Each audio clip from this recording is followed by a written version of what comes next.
Musk thinks he's like the smartest guy in the world, and like just that's all we needed was a high level IQ man to look at the budget. The numbers that he's saying he's going to be able to achieve, if you know anything about the federal budget, you're like, okay, well, so there's going to be some really crazy stuff in here, or you're just not going to achieve it. And it was crazy just going outside and like actually perceiving the world. There is no civil war, there's no World War III. Society's not actually melting down. Things are actually pretty decent. It's this idea that under capitalism, you have this inherent antagonism between profits and wages, right? The more wages there are, less profits. The more profits there are, less wages. Mm-hmm. And that this, among other things, this is not a fun way to live. This is constant war against labor and capital, and who's going to get the social surplus and how much. When we had like the COVID welfare state, that's something you can really feel. You get that check in the mail, you definitely know something weird has happened and the government has sent me money. The salience there can cut both ways because people like receiving programs, but then they don't like when other people receive stuff. So,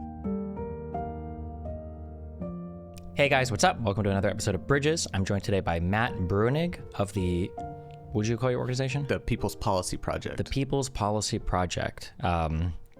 I don't think we've ever actually fought on Twitter before, have we? Which is very rare. I fought with almost everybody. No. Are you active on Twitter these days, or you tweet a lot? I'm out there. Back and forth? I'm out there in a more violent way, I guess. Okay. It's X. It's a new world. Yeah, right. Yeah. No, I don't think we've ever. No, it's only just been our mutual followers that want us to beef with each other. As far as I know, I just get these emails all the time. Yeah. Go debate Destiny. Go debate Destiny. Like, who is this guy? I think that I'm sure you've noticed we kind of talked about it a little before. There's this whole gamut of what socialism is, and you represent one of the saner takes I think I've seen in regards to anything in that arena that might be called socialism. Namely, a lot of people have recommended. I got sent, and I have seen you got I think it's like a 64-page book on a lot of it has to do with the idea of the social wealth fund. Mm-hmm. Which seems cool. I like the concept. But I think most people just like to, there was a whole time period where I was arguing with like very far left people who are very much like the abolish all capitalism types. And so obviously your name gets thrown into the ring where it's like, oh, talk to this guy. And then the era when I was talking to people like Chris Alberto and Richard Wolff, you mentioned seeing that conversation. So Yeah, I was going to be the ringer that was going to finally vindicate the socialists. I guess to start, how about you introduce yourself so that people have an idea of, I guess, who you are, where you come from, what your background is. Yeah, Matt Bruenig. I was originally a labor lawyer, I guess. I worked at the National Labor Relations Board. On the side, I would write policy stuff. I had a website, mattbruenig.com. That I started in law school that I would write about socialism, mostly philosophy at that point. I didn't do like numbers and policy stuff until later. And that kind of just took off. And a lot of people started following it and found it interesting. That was back in the day where you could put up a blog and maybe some people would just start reading it for some reason. And from there, I worked at Demos, which is this liberal think tank, and wrote stuff there. And then around 2016, I had this moment where I tweeted something very mean at Neera Tanden, who was Hillary Clinton's chief of staff, or who was going to be her chief of staff if she won. And I lost a lot of jobs from that. I was fired from Demos and from the NLRB. And so from there, just set out on my own. Let's start my own think tank, People's Policy Project. Started writing policies for essentially at that point Bernie Sanders, implicitly because I know he was going to run again, and got 3 or 4 of our policies adopted by his platform in 2020, and had a good connection there. And then after Biden got elected, policy was going for a little while, Build Back Better, IRA, whatever, and then it kind of died off. And so the last couple of years, I'm back to doing labor law for the most part, but I still maintain policy stuff and will write about it occasionally. I gotta ask, what did you tweet?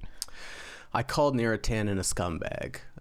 I joke about it, that's really not a big deal, but because of who she was, it really upset a lot of people.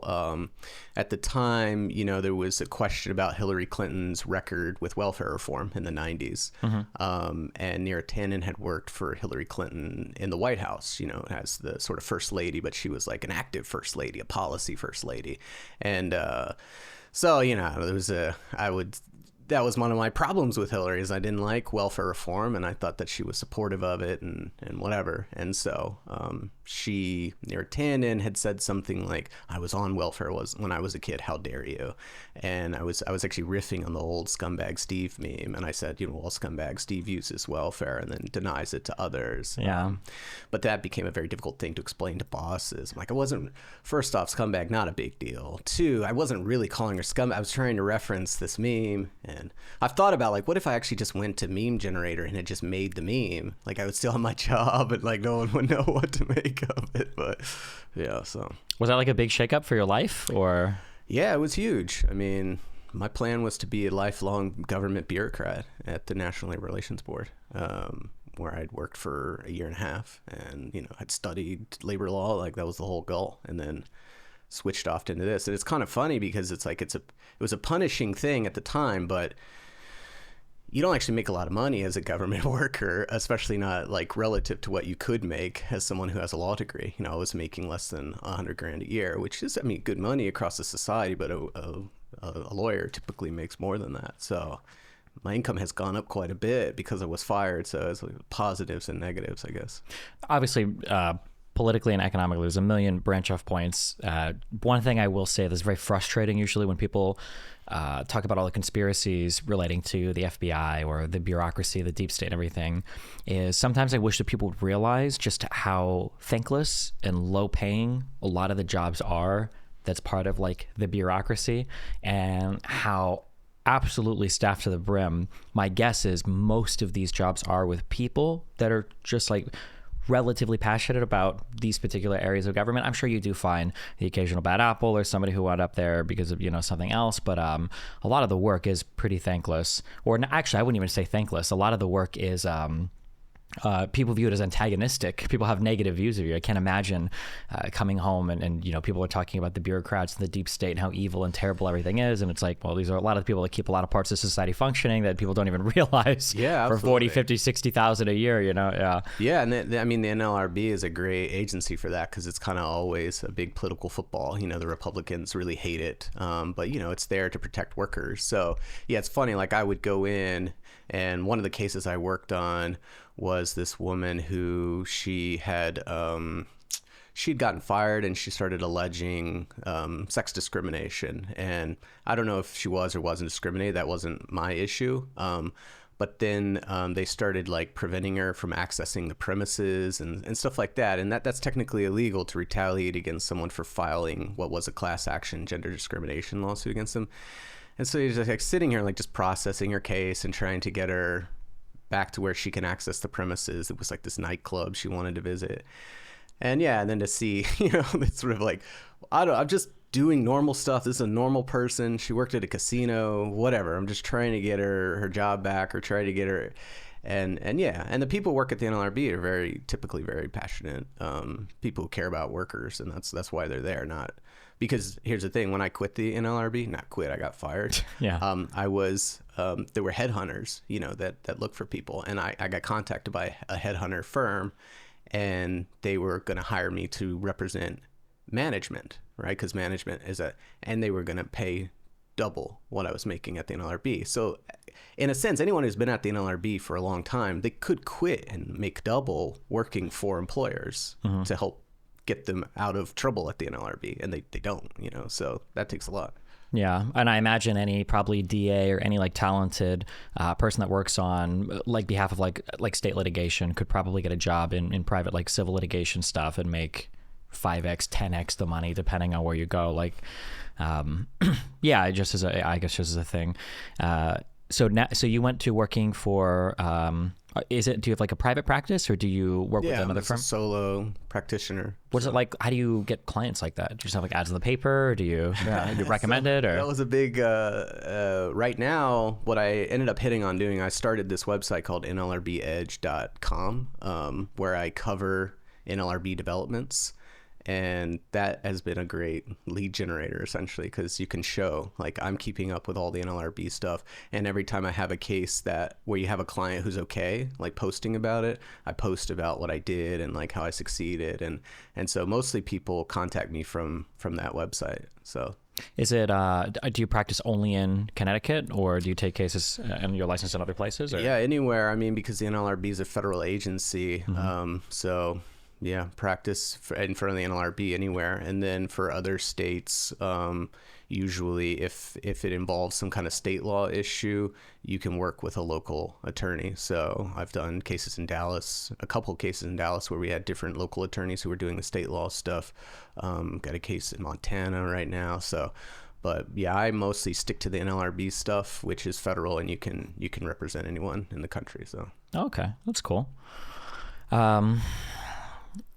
For economics, how would you identify yourself economically? Somebody says, what are you? What do you believe in? Do you say you're a socialist, or what do you? How do you start that conversation? Yeah, I'm fine saying that. You know, I was saying that before it was cool, actually. Yeah. That was sort of how my website took off. Was like, oh, there's the guy who says he's a socialist. That's weird. It's 2012. What's going on? And so yeah, but I don't know. It's not like some people are real. They get a lot of meaning out of that label. Like it means a lot to them. I don't really care. Like I have a set of proposals. As far as I gather, it is socialistic. That's like historically it fits within that umbrella. I'm fine with that. But also, if you don't want to call it that and you just like the proposal, that's fine as well. Like this comes up a lot in the context of the Nordic countries, which is a group of countries that I talk a lot about, who are very egalitarian and social democratic and whatever. And there's all this debate about, are they really capitalist? Are they really socialist? Are they really whatever? And sort of like, who cares? Like I just want to do essentially what they're doing, but a little more. So yeah, I would adopt that label, but I also don't care. Like it's not a big deal. I'm sure many of the socialists you've had on your show would say I'm not a socialist. You know what I mean? And I'm like, I don't care. That's fine if you don't want to call me that. So when I guess one of the things when I'm debating economic positions, when I'm arguing with people, if it ever even gets this far, because most of these arguments online are terrible, although I guess in the real world most arguments are terrible as well when it comes to econ, is people are very obsessed with like normatively loading every part of an economic conversation, such that like something like a policy like rent control, it's like a deontologically good or bad thing, and the outcome doesn't even matter. It's just you have to be like attached to these particular principles. Same thing with socialism. And one of the frustrating things I have with econ arguments is that there's like so much normative loading around a lot of these policies or words that sometimes it feels like people are wielding them, I guess, like as weapons or as like punishments. Like I get this question a lot so much because, I'm center left to far left economically. It really depends on the platform I'm on. A bunch of socialists might say that I'm far right. If I'm arguing with any conservative, they'll call me far left. But people always ask me this question of like, how much do you think we should pay in taxes? Yeah. And my answer is always like, we should find the programs that we want to fund, and then we should find the most effective way to fund them. And like, that's it. But it feels like for some people, like conservatives will say the less tax, the better. And they might even verbalize some reason for that, but the reality is they just view taxes as like a punishment. And then for people on the left, it'll be like there should be no billionaires, and it's like they're viewing taxes as a punishment. And yeah, a lot of economics feels that way when people talk about it sometimes. Yeah, absolutely. I mean, I think regulation is the one where I've seen that the most, where people, are you for regulation or are you against regulation? Like, well, it depends on the rule. What are you talking about? Like, am I for law or against law? Well, it's like good laws. I don't like bad laws. Like, but they view it as like, it becomes this like totem where like I'm against regulation itself. Let's cut regulation. I was like, there are probably some regulations I'd want to cut, but some I wouldn't want to cut. Like, you need to get more clear. But that word itself is like accumulates this meaning that goes beyond what it really refers to. That's like the nuclear end button to every conversation. When people start saying that, is you ask like, what regulation? And then they're just like, the bad ones. Right. The red tape. Yeah, the red tape, all that red tape.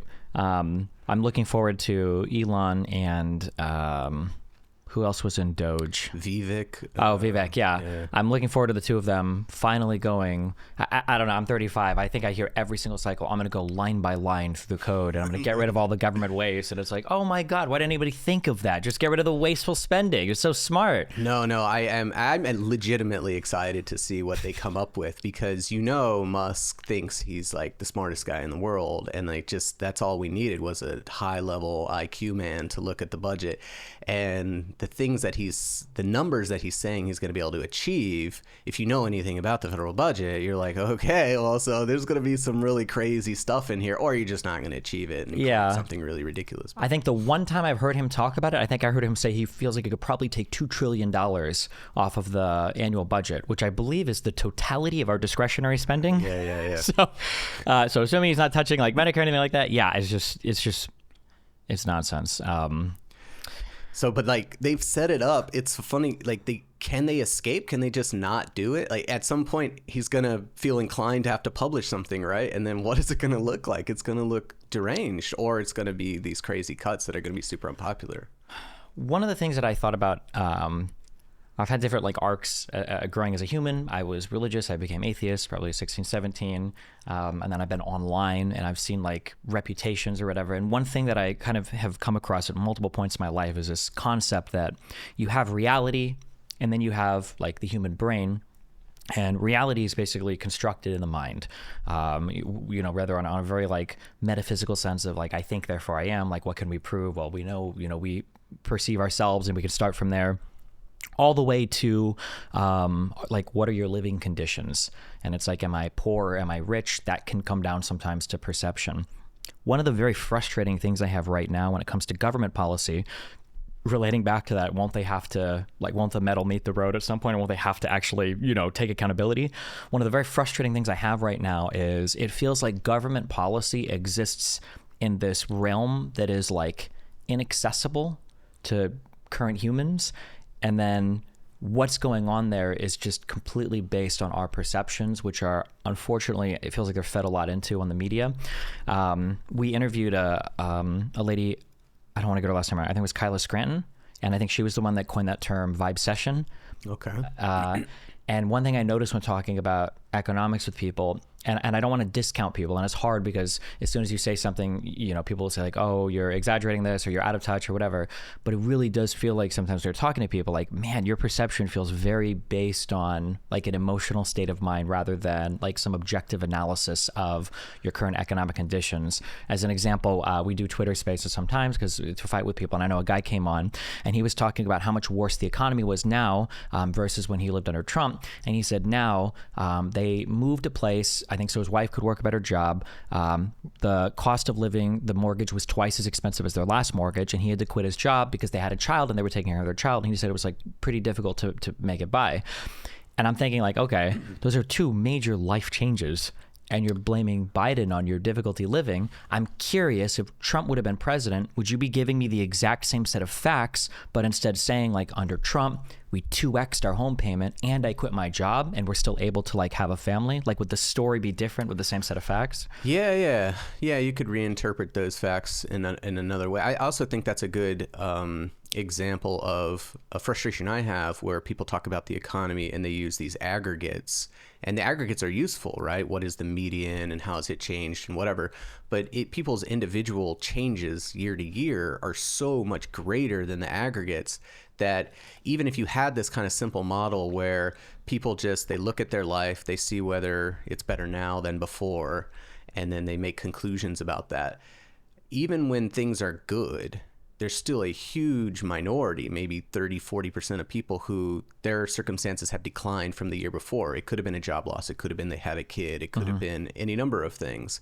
And so there's something almost even like more fundamentally confused about the way that we think about people's assessment of their economic conditions, because you either need to have like a broader like theoretical engagement with the statistics and what's going on in the newspaper to actually be like, yeah, I think the economy overall is going well, to even assess these things, because your own experience is so wild and varies from year to year. Like when Trump was elected in 2016, I lost my job and had a kid. Like my situation was horrible. But of course, because I'm a policy, I didn't think like Trump caused these sorts of things. I just sort of was like, oh, that's rough. But also some of these things have policy elements to it, right? So having a kid, the fact that can be hard because it's so expensive, maybe childcare and whatever, that is a policy thing. Now that was true, obviously, before Biden. But, you could imagine someone getting to the point where they say, I don't like the fact that when I had a kid, it was a huge negative economic shock. And I do think policy should prevent that, and it could, so. Is there a way to make it so that, or is there a way that you'd recommend for politicians to make it so that policies are felt more, so that that's not kind of like lost in the noise? I know I saw one thing, I think it was like I think it was a real thing. I don't think it was a joke. I don't think it was a meme. But I think there was a construction project going on somewhere, and there was a giant sign on the front of the construction project saying like this funded by, I think, the Build Back Better plan or something. And I'm like, okay, that's good advertising. Like people need to be more, aware of stuff like that. Is there a way to make it so that when politicians take actions, like they can get some kind of credit, or people could be more aware of what's actually going on? Or is it? Yeah. Well, it depends on the policy, right? So this goes to what they call salience, right? Some policy changes are more salient than others, and it's something worth considering. So, for example, a lot of the things that people point to as why the economy is good under Biden, a lot of those things are not that salient, right? So if wages at the median increased by a few percentage points, and then you account for the fact that some people are getting promoted, losing jobs and whatever, it will be very hard for someone to pinpoint like, that extra amount in my paycheck, that was because of Biden. Like, well, I don't know, you got promoted, or maybe it was the employer, or maybe it just was like more productivity. Who knows, right? It's just very hard to attribute something like that. In theory, like social programs are much more salient, right? So with when we had like the COVID welfare state, that's something you can really feel. You get that check in the mail, like you definitely know something weird has happened and the government has sent me money. But that the salience there can cut both ways, because people like receiving programs, but then they don't like when other people receive stuff. So sometimes you want to hide stuff because there can be reactions to it if people find that it's, that they don't like the program. So I guess one of the interesting things to me is that I notice, and again, I'm arguing with people online, and even on Twitter Spaces, I'm sure it's selecting for like a very specific type of person, so maybe not the average. But I notice that like ordinary people who don't have like huge social media presences, when they argue with me in regards to that salience thing, they're using terms and expressions that I know that like ordinary people don't use. So like I arguing with a guy, and he's like, my real wages this year were higher than they were in 2018. It's like, I've never heard somebody say that in my life. I've never in my life heard somebody say my real wages are no shot. Like, I don't know if you know what that means. Or I've heard people say things along the lines of, like I'll have people argue about how I think that the Trump proposed tax cut for car insurance deductibility, I think that would help a lot. And I'm like, after the Trump tax cuts, I think 90% of people take a standard deduction now. You're never itemizing your taxes. Sure, and if you are, you're never noticing writing off a few $1,000s of interest on your AGI or whatever. You're never noticing these things. But I don't know if it's like marketing for it, or I guess one of the big issues that I'm having right now relating to the Trump and Biden stuff is it's very frustrating to me that it feels like people's perceptions of what the administrations are doing are sometimes more based in what they're being told by the media versus what they're actually, I guess, feeling in their lived experiences, which even just saying that sounds horrible, obviously, but yeah, well, and yeah, like you said, we're talking about extremely online people, right? You probably out in the real world, some half of people aren't paying attention at all. They may not have any. But I mean, like as a slogan example, like the fact that Trump could go around over and over again saying, "Do you feel better off now or 4 years ago?"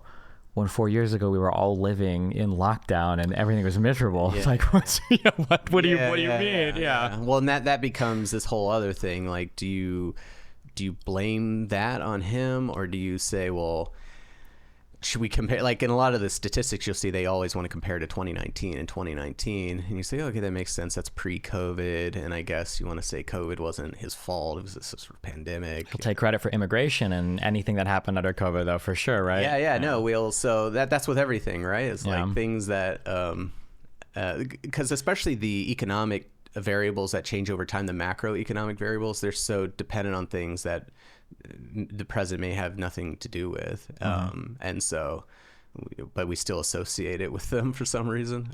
So that was a big, I think, when people were doing these Trump comparisons, they were really doing like pre-COVID comparisons in their mind.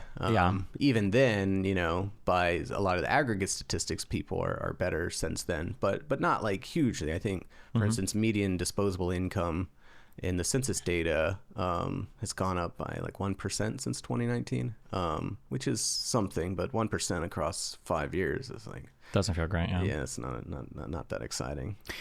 Do you think from a macroeconomics perspective, do you think that for the Federal Reserve, the targets are not supposed to be political, right? I don't think it's ever been published, but I think the idea is they target, it's supposed to be like around 2% inflation, around 5% unemployment. Do you think there's any merit to the idea? Again, it's more of a political question than an economic question, but do you think there would be any merit to the idea that politically, maybe it would be better to have actually a worse economy and to make a harder target for inflation than it would be for unemployment? Because say theoretically you have like 9% unemployment for a year, when your economy enters employment or gets back to ordinary employment a couple years later, like everybody's happy again. Whereas for inflation, if we're talking about a rate of change, right, the cumulative effects are still felt years later. So maybe suffering a worse economy to avoid the inflation so that in a couple of years when things have gotten back to normal, now it looks normal as opposed to suffering like the cumulative. Do you think there's like any that trade-off between those two rates and how people interpret them is a very interesting question. Now, I think in this particular case, I don't know that is what was functioning, right? Because it was this COVID shock and it was felt across all the countries. I don't know what the central bank could have done to deal with all that. But in a normal environment, it's an interesting question. I have been someone, I'm someone who's big on the welfare state, and I'm somewhat skeptical of people who think that the labor market elements like the unemployment rate, that's like the huge driver. And I think people will misunderstand some of how that functions as well. So when we think about a high unemployment rate, let's say 10% or something versus 5%, you have in your mind this idea that there's this 5% chunk of people who just are sitting out here and they can't get jobs. Whereas we go down, those 5% get jobs. And actually, the same with like individual circumstances point, people's individual circumstances are changing a lot. And what really happens in a lot of cases, it's not so much that you have this 5 percentage point of the population that's just sitting unemployed for years. It's just that it takes longer to get reemployed when you lose your job. So if it takes 6 weeks to get a new job versus 3 weeks to get a new job, the unemployment rate will jump up. And that's, it's bad, but how bad is it? I've got to wait 3 more weeks to get a job. I don't know. It's something, but it's not what people envision it to be, which is this mass of like unemployed people that just are sitting there and can't get jobs. It's just like the wait time to get it reemployed is higher. Okay. I've never thought about that before. That's interesting. Sure. It makes sense though. Yeah. Yeah. I think no one, that's not how it's discussed in the press. You think of it as a set of people. It's not a set of people. Like millions of people lose their job every month. Yeah. Millions of people get reemployed every month. So it's just that churn gets a little slower, or the part where you get reemployed gets a little slower versus inflation, which is a price hike that everyone pays. So would you rather wait another 4 weeks to get reemployed, or would you rather pay 5%, 6% more prices I don't think it's implausible at all that the inflation is a bigger hit, the way people feel it. So. Especially because I think probably it's easier to blame particular circumstances or individuals on things related to employment, whereas for inflation, it feels a lot more, I guess, like punitive for no reason. Like if somebody loses a job, well, it's because you're lazy, it's because you messed up or you did whatever. Or even if you get fired, it's like, well, this sucks. It's, my boss, whatever.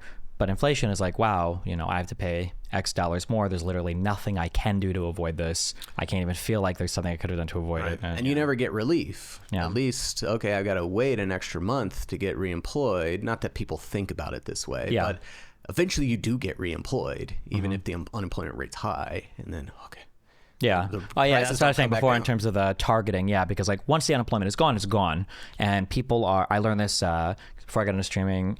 I worked a couple jobs in service, and I noticed like working in a restaurant that no matter how long your wait times are, no matter how rude the customer is when they get to the counter, no matter what, as long as when their food comes out, as long as it's made correctly and it's hot, they're happy. It doesn't matter. Everything just disappears the second they get their meal. And I feel like for employment stuff, assuming you're not like filing bankruptcy or your life is being destroyed, like once you get your job, it's like, okay, we're okay again.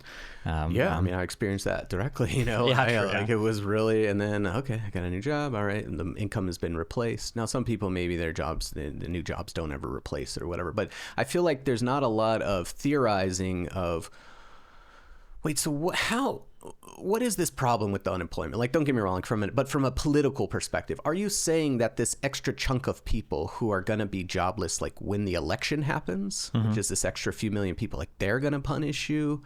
Are you saying that people's experience of being on unemployment longer is going to get you? What is it because the labor market gets loose and so workers feel a little bit more vulnerable in their jobs because it's not as tight and they don't have much power? Like it's just kind of, it's under theorized, and I'm always kind of like push people like, what is the issue exactly? Because especially if you think about a system where you had really good unemployment benefits, as they do in some other countries, if you have really good unemployment benefits, cares at all if if I'm just chilling for 4 extra weeks and I'm getting 80% of my pay replaced by the government while I wait for a job to open up? That's not the worst thing. Yeah, and then I guess it comes back to the people's feelings on it are more rooted in kind of what they hear from the media than anything else. There's Shane Gillis, comedian. I'm reminded of like he's got a stand-up routine that he does, I think in Austin. I think it's one of his most famous routines or whatever. But at some point he's talking about how his father from Pennsylvania is like oddly concerned about the state of the border. And it's so true that you get these people living in, on the East Coast or living wherever who are like, oh my God, illegal immigration. And I try to point out to people, it's like, I could tell you yesterday that 20 million illegals came into the country, or 20,000 came, or 10 million were deported, and you really have no idea. You really don't know. You just have no concept of what's going on. And there are questions that I'll ask people sometimes just as like a quick sanity check. And again, obviously the online environment is one thing, but like even like there are numbers. Somebody will say, this is a common one. I heard over and over again, like a collection of statements will be made. We're not doing any checks at the border. We're just letting people into this country with no background checks. We can't catch them. It's unhinged.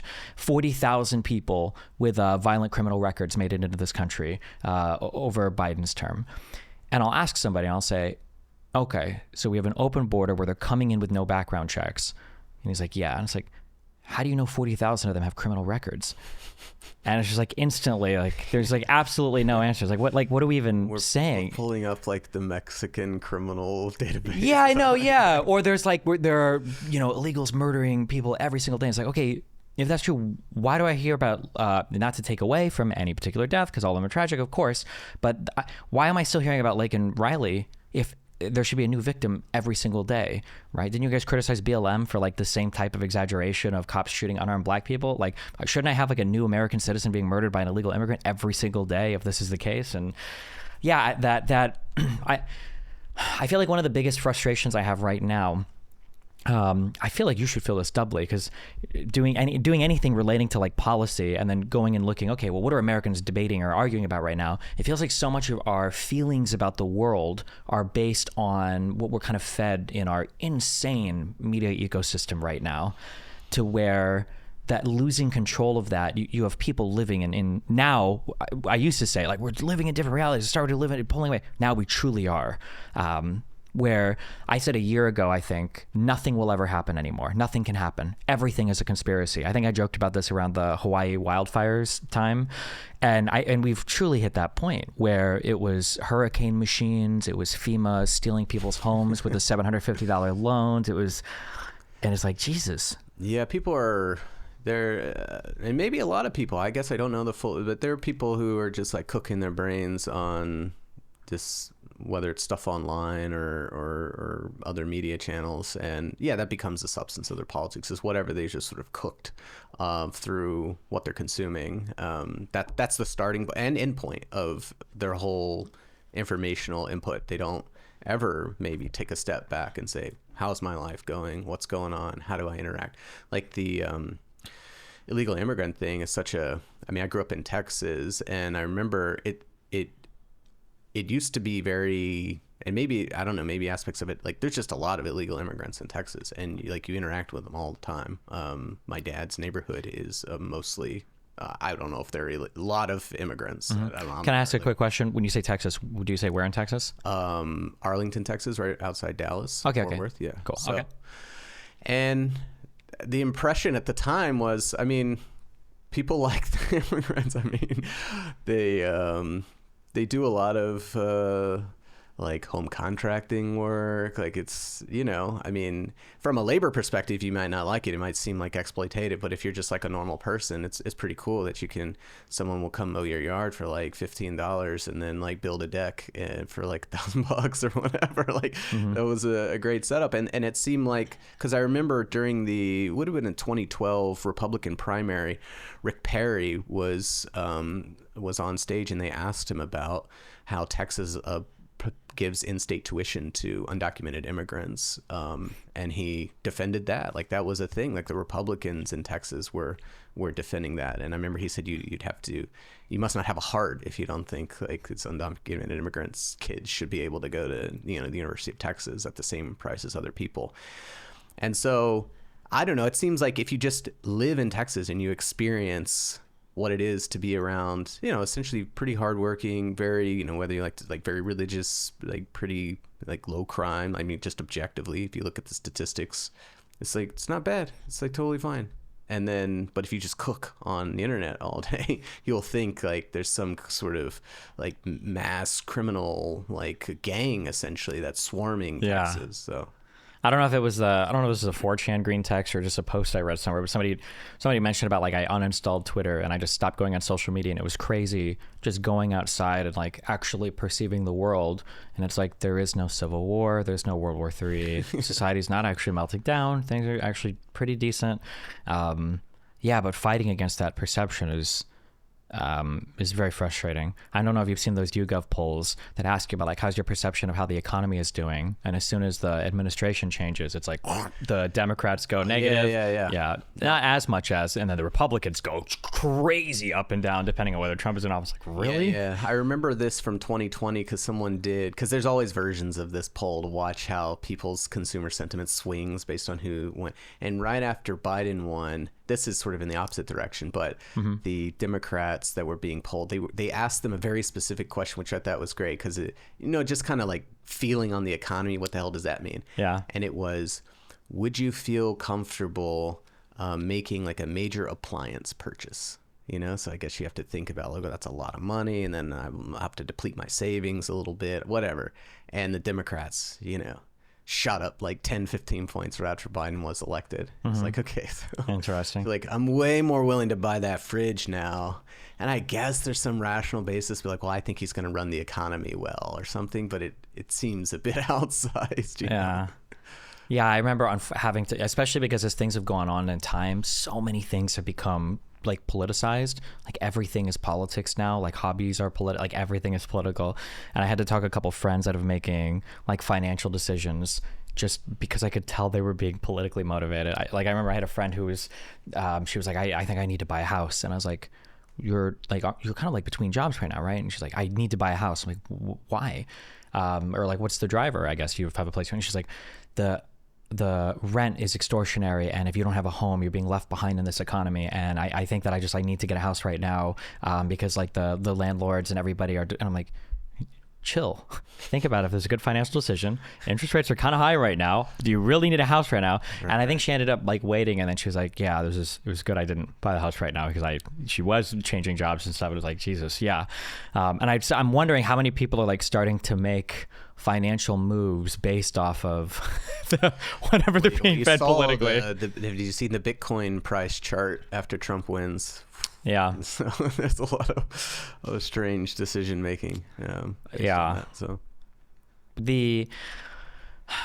I'm not sure if you're aware or not, but the Democrats did lose the election about a week ago. Yeah. Well, I hear that the vice president gets to decide whether to certify the results. So, maybe Harris will.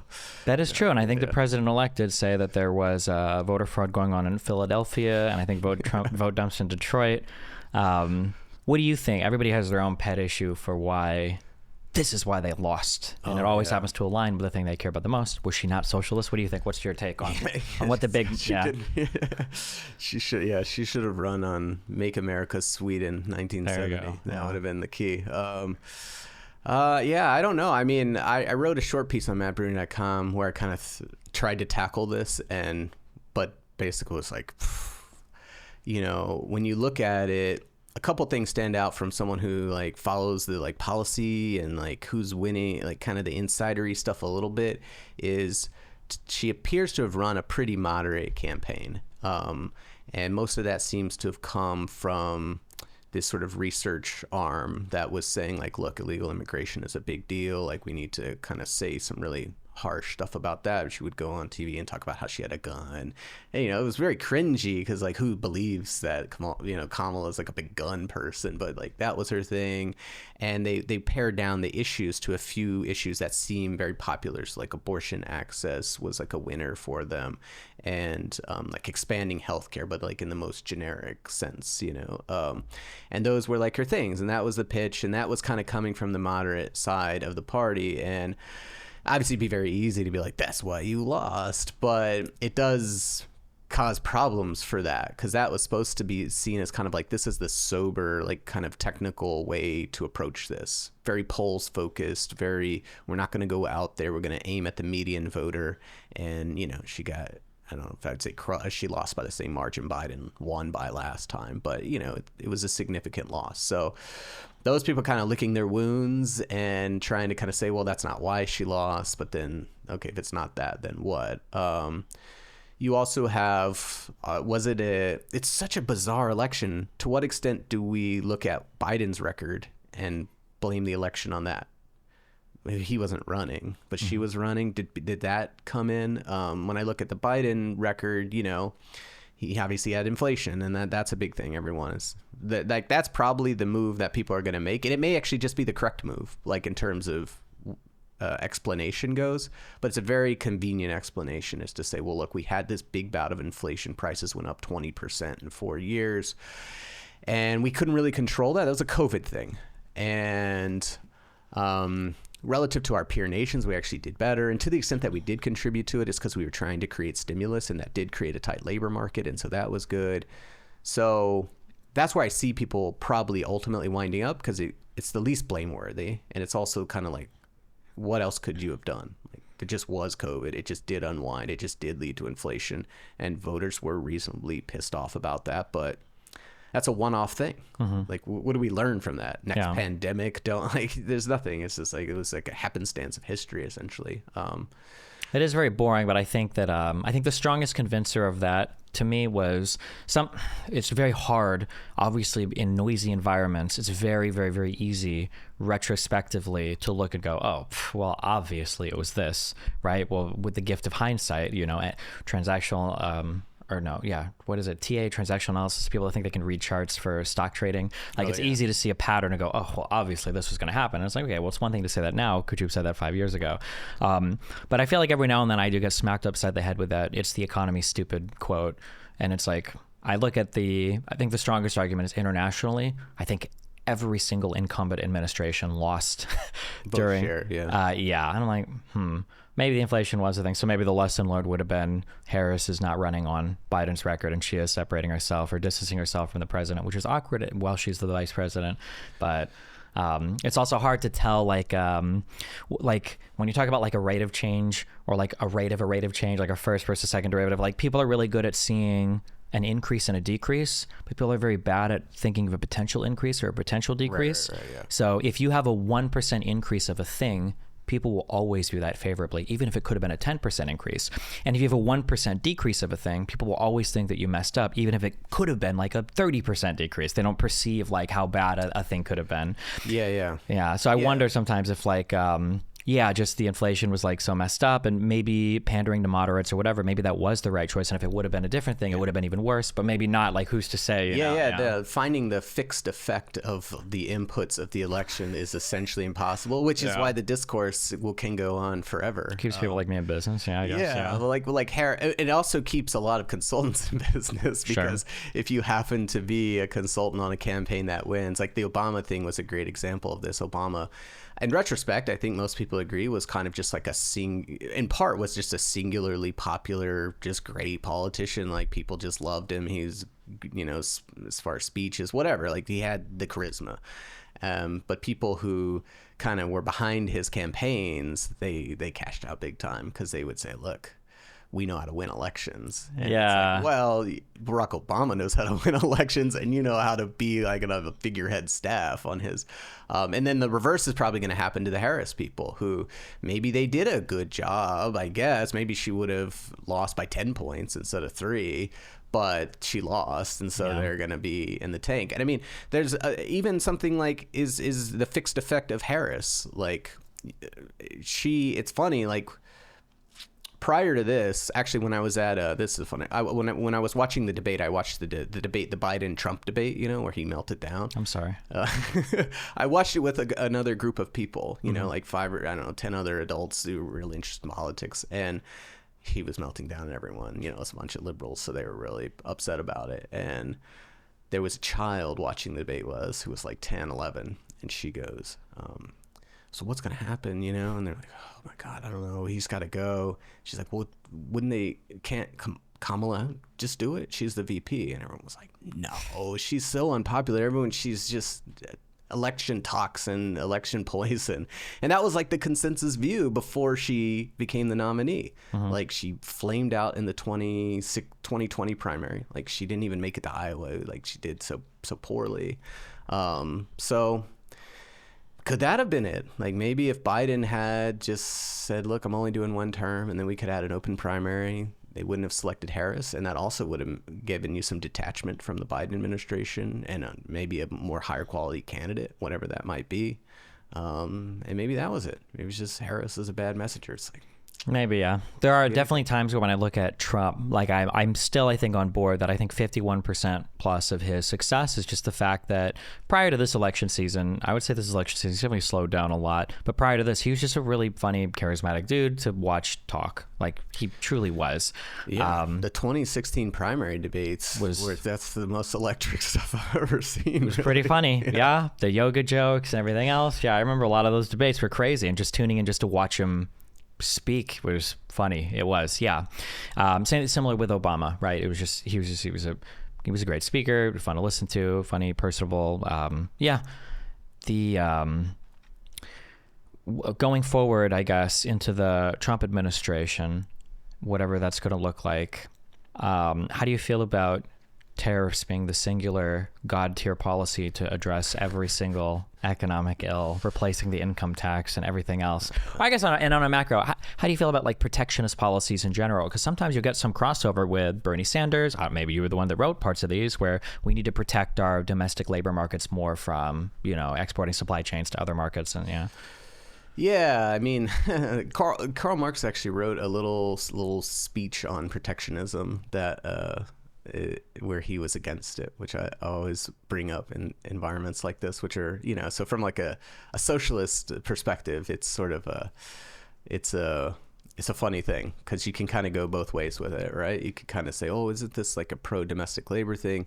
And of course he attacked it as, well, no, this is a way to protect local business and local capitalists. And that seems to be actually the more like realistic outcome, right? Like, at least as it typically is modeled and seems like how it would work, right? Is you essentially create what amounts to a price floor for certain stuff, because you're not allowing, with the tariffs, you're making it to where, these competing products can't come in below a certain price, and you hit that price floor, and then the domestic producers will just increase their prices to that floor because there's no one to undercut them. So then the question is, where does that surplus go, right? If like the domestic steel producer can now charge 50% more because foreign steel isn't able to come in, that extra bit of money, where does it actually go? And like, well, it actually goes into the profits of the companies. Yeah. And that's not a socialist thing we're interested in. Yeah, or anybody. One of the more frustrating things, you talk about things like trickle. I feel like you could just spend a year learning, and this is from somebody I only formally took a high school econ class, so what do I know? But I feel like you could spend like just a year with people with the graph, the supply, the demand. Well. Yeah, and like if you move this to one side, what happens? You create a surplus. Who gets the surplus, right? Or if you move it to this side, what happens? Nobody wants to produce, or people want to buy. Like, what's happening here?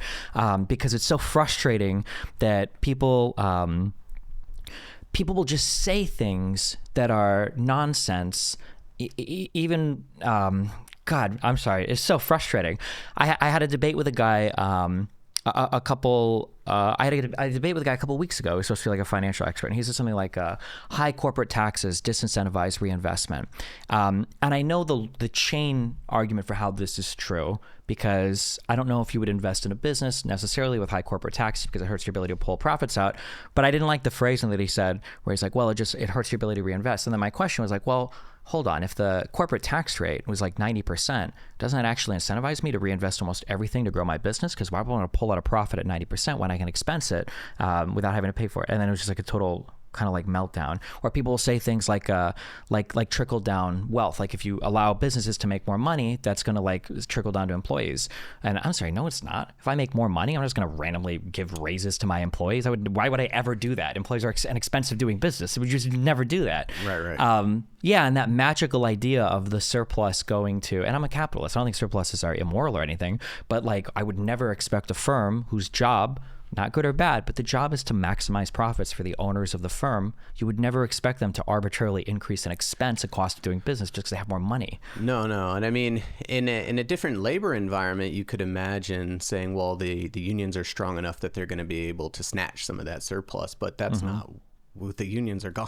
Like we have a 4% private sector union density rate, so that's not really a viable idea at present. Now, I guess the people who defend the tariffs, the most sort of like, I mean, Trump just seems to think like punish China. Like that's just sort of it. But like if you're okay, what is the best argument here? The best argument that they try to come up with is just to kind of say, well, look, almost like hold off these foreign producers for a while, and then investment will pour into those kinds of sectors here. And then over time, they'll develop into these highly productive, competitive sectors. And I don't know. Like, isn't our manufacturing already like, don't we do really productive manufacturing though? Like, do we want to make widgets when we can make cars out of widgets? Like, why? Yeah, what part of the value chain do you want to be in? Yeah, exactly. Like you don't want that, because that's another thing. If I'm a computer programmer, I'm only a computer programmer because somebody else is not just assembling the microprocessors and not just assembling the circuit boards that they're made up, but because somebody's like mining the material. Like, isn't it better to shift? Like if we had 20% unemployment, then I'd be like, okay, maybe we do need to do something. But if our unemployment is below, what the natural rate of unemployment is, why would I want to bring all of that base level manufacturing here and do less productive labor? Yeah, and I mean, you see this is a very common discourse with smaller countries. I guess the US is a little bit more immune to it because it's less able to kind of be strategic about it. But for smaller countries, you see this in the Nordic countries a lot. They're always talking about climbing the value chain. It's like, well, if you're a country that has like 2 million workers, where do you want those 2 million workers to be in the value chain? Well, we don't want them to be doing like basic extraction work. That's not high value add. Yeah. We want them to be in that little part that's the most high value add, and that's going to get us the highest GDP, and then we can share it and all that kind of stuff. I think with the manufacturing stuff, most people, they're thinking about these like manufacturing communities, and like the decimation of these manufacturing communities, and like how do we get the good thing about manufacturing for like an area that has it is it's an export sector, right? So like you can sell what you're producing all over the country and the rest of the world. And you had these parts of the country that were built up around having these big export sectors, and then those went away. And so regionally it became very problematic, because what do we replace this export industry with? It's like, well, I don't know. And people want to somehow like reinvent that. I don't know. I find it to be the thing that's frustrating to me is people are trying to achieve what to my mind appear to be distributive goals, like income distributive goals, through this industrial policy. And that would make sense if you were climbing the value chain, because then you have more income to distribute. But it's not as if US GDP, it's not just continues to go up and up and up and up. Like, we have the money. It's just getting it to the right places. Yeah. So I think I read, it might have been an MBER paper about analyzing job retraining, I think, that we did after NAFTA. And I think the final conclusion from that was that it was a waste of money, and it would have been better to just tax basically some of the gains off of everybody that was winning on those trade agreements, and it just paid out the people who lost jobs basically as a result. Yeah. No, and I think it's very, I've written about this before. I think it's a sad aspect of maybe like kind of downstream of capitalist ideology, where you're so focused on how do we get what they call factor income payments to labor, land, and capital. How do we get that factor income set up to where it's kind of making everyone good, like everyone is going all right? And it's like, that's really hard. And it's also, let's say you do get the factor, you get everyone organized around the factors of production just so that all the payments to labor and capital and whatever, they go out and everyone's chill and like they have a good income and whatever. That lasts only for as long as that particular economy looks exactly like that. As soon as the factors get reallocated because a particular sector stops working because we've innovated beyond it, now that doesn't work anymore. And that's essentially what happened with manufacturing, right? You had all these things that were allocated around those factors, and then manufacturing goes away. And then what do? To my mind, the answer is, well, if we have, and this isn't necessarily a socialist point, because you could do it through like welfare or whatever. You want your system to be resilient to changes in the way the factors are allocated. And so, like you said, okay, so if we're gonna move away from agriculture to manufacturing, well, then we're gonna need a different kind of welfare system than we used to have. And if we're gonna become a post-industrial society, then we're gonna need a different welfare system. We may need other different ways of allocating income. But this desire to allocate all the income through factor payments, through wages, just leads people into these like crazy directions, where it leads people like, we got to get job retraining, we got to get everyone moved, or we got to get this specific industry back, because it's only if we have this industry organized this way that the factor payments flow the way we want them to. It's like, guys, we have other mechanisms. We have taxes, we have the welfare state, we have capital income that could be socialized. There's so many other ways to get the money where it needs to be.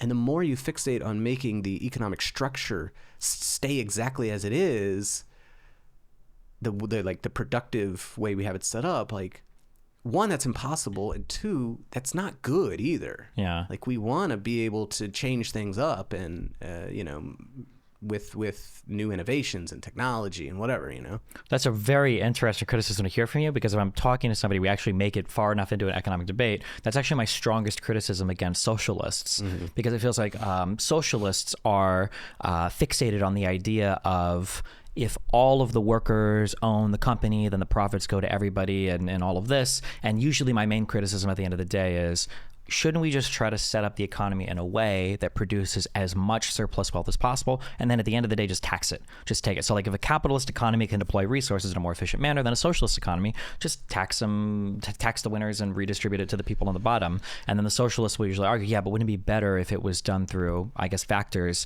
where everybody was also like a co-owner of the business, so they were organically making the profits? And it's funny to see that you use that argument against the capitalists. But because that's the worker co-op model, right? Yeah. And I tend to have more of a social ownership model. So I think you mentioned like the social wealth fund. Alaska has one where it's just this big pot of money. If you were to do the math, it essentially amounts to every Alaskan has like $100,000 in the fund. Not formally, but that's like how the math works. And then they get a dividend from it, from the returns. And most years it's like $2,000-$3,000. So, family of four will get $10,000-$12,000. And they just own like a diversified portfolio. and everyone essentially has one share in this fund, basically. And so in that way, like, you can allow the portfolio companies can move around, you know, some can fail and then it can reallocate, like, all that's still possible, but you can suck up the capital returns and pay it out to everyone. Now you're talking about, well, couldn't you do that with tax as well? The problem there is well, I mean, practically we've had a lot of trouble taxing capital income. Companies have been able to, you know, go offshore, go to Ireland. There's like accounting issues around, you know, like corporate tax avoidance it's just been a huge issue. Whereas during that same period where corporate tax collections have been really rough because, like I said, companies can go offshore and all this kind of stuff, the entities that just like own the companies, like, they have no problem getting their share, you know, like I always use the example of Norway and Apple, because Apple reorganized a lot of its business under Apple Ireland to avoid corporate taxes in the US, and they were holding all this money offshore for so long. And it was like a big thing, and there was all these policy discussions about, how do we do this? Do we need to, like, could we make a rule that forces them to onshore some cash so then they have to realize it and then we can tax it and all this? And we said, well, look at Norway, their big social wealth fund that they have. The company that they own the most of is Apple, because Apple was just the largest company by market cap at that time. They don't have any problem collecting money from Apple. They collect returns from Apple all the time. Like, you guys have problems collecting because you're trying to use tax when you could use over ownership. I guess my questions, obviously, I think the biggest prod there would be, how do you figure out which companies like are forced to sell shares to the state, or like, what does that acquisition look like, or whatever? I don't necessarily know 100% the answer there. I'm assuming you've thought it through, but I will say that the thing that I like the most about the concept of a social wealth fund is I would love the idea that everybody would be invested in the success of American companies. I think that would be psychologically, regardless of even the economic benefits downstream, psychologically, I think that would be an amazing thing, that if Facebook posts, you know, record earnings or whatever, everybody feels cool because they're like, that's awesome, because like, I am part of the America that has some ownership stake in Facebook and Amazon or whatever. Whereas right now, probably more than ever before, because now you don't even have a Republican Party that defends big corporations like they used to. Now, nobody likes the big corporations. You really don't feel that good as an American. I don't care that Apple posted record profits because they, you know, obsolete all of my old iPhones. Or I don't care that Jeff Bezos or whoever made money. What am I getting from that, you know? I like the concept of the social buy-in, because I find the most that when I'm arguing with people over like tax policy, you know, and people are saying like, well, you know, are the people paying their fair share, and why should, you know, the top whatever already pays whatever taxes, and when the left argues for taxes, it's always this very like punitive, like the rich should pay or whatever. But when I'm trying to give like a more positive concept of taxes, it's like, okay, well, I do this and I make all of this money, and it's not just because of programmers that, you know, work on software development or people that maintain servers. It's also because of the people that the janitors that work in the server farms, or because of the people that pick up trash on the street. Like every single cog here is necessary for me to do my job, and I make a lot of money doing it. I want to be able to do it without these people. So like, of course, some payment transfer is fine there, right? I don't want to be the richest person in Sudan. I would rather be, you know, working in a society where everything is functioning well. And yeah, I feel like that sovereign wealth fund idea psychologically just feels so much better than maybe even taxation. I mean, this is a kind of a classic socialist idea as well. I mean, obviously there's a diversity of like affects around this, but you know, it's this idea that under capitalism you have this inherent antagonism between profits and wages, right? The more wages there are, less profits. The more profits there are, less wages. And that this, among other things, this is not a fun way to live. This is constant war against labor and capital, and who's going to get the social surplus and how much and whatever. And once we get into socialism, that will not totally dissipate, but will calm down a lot, because you know, okay, so let's say this company increases its profitability. That's not really, if we then take those profits and distribute them out to everyone as a dividend like they do in Alaska, who cares? Like, it really doesn't matter that much. There was actually an interesting study that the Norwegian Statistical Agency did around, they were trying to figure, you're probably familiar with this sort of like anti-monopoly movement and this idea that, you know, we have all this corporate concentration and it's causing these companies to become much more profitable because they're able to mark up prices because they have all this market power and all that. And they did a study in Norway where they were trying to see, is that true in Norway? Like, there's all this stuff in the US. We want to see if it's true here. And they started looking into it, and they were like, well, mostly it doesn't seem to be that true, but there are some sectors where this does appear to be happening. There is more market concentration, and it is leading to more profitability. But then the kicker to the study was, they said, but in those sectors, those are mostly state-owned sectors. So the additional profits that are coming from this market power are just flowing to the state to fund the welfare state. So it's actually decreasing inequality. And I was like, that's such a great, like, what a perfect, like, you know, encapsulation of what, at least to my mind, a socialist wants to point out. Like, in a weird way, capital income, which is the most unevenly distributed income, could be the most evenly distributed. Because, you know, you think about index funds, because it's really easy to actually invest and make money. Like, I have money in a 401k and it went up 22%. I don't know what the hell I did. I just put it in an index fund. Whereas labor, that's the one where it's actually a little harder, because people do need to work, and their productivity does matter to some extent, depending on what you want to pay them. But like, people in a coma can collect capital income, you know? So yeah, I think there's a lot of hope, whether you view it from like everyone will be on the same team and cheer for the companies, or from an egalitarian perspective, because we'll be able to more evenly distribute the income, or from a simplicity of levying perspective as well, right? Yeah. Salience and everything too. Yeah. I would argue, I would give my pushback in that the tension is probably good to some extent. Like, some antagonism or tension is good, because you don't want to have like severe distortions where a single owner in the market is, even if it's profitable, they're significantly delaying like advances in tech or something because they have no desire to innovate or whatever. But I think largely I do agree with the concept. Actually, it's funny when you bring up the centralization of like capital and making money. I have this very, probably one of my more radical economic ideas. I actually hate the concept of almost any vertical ownership, and almost, I don't like the concept of corporate acquisition like at all.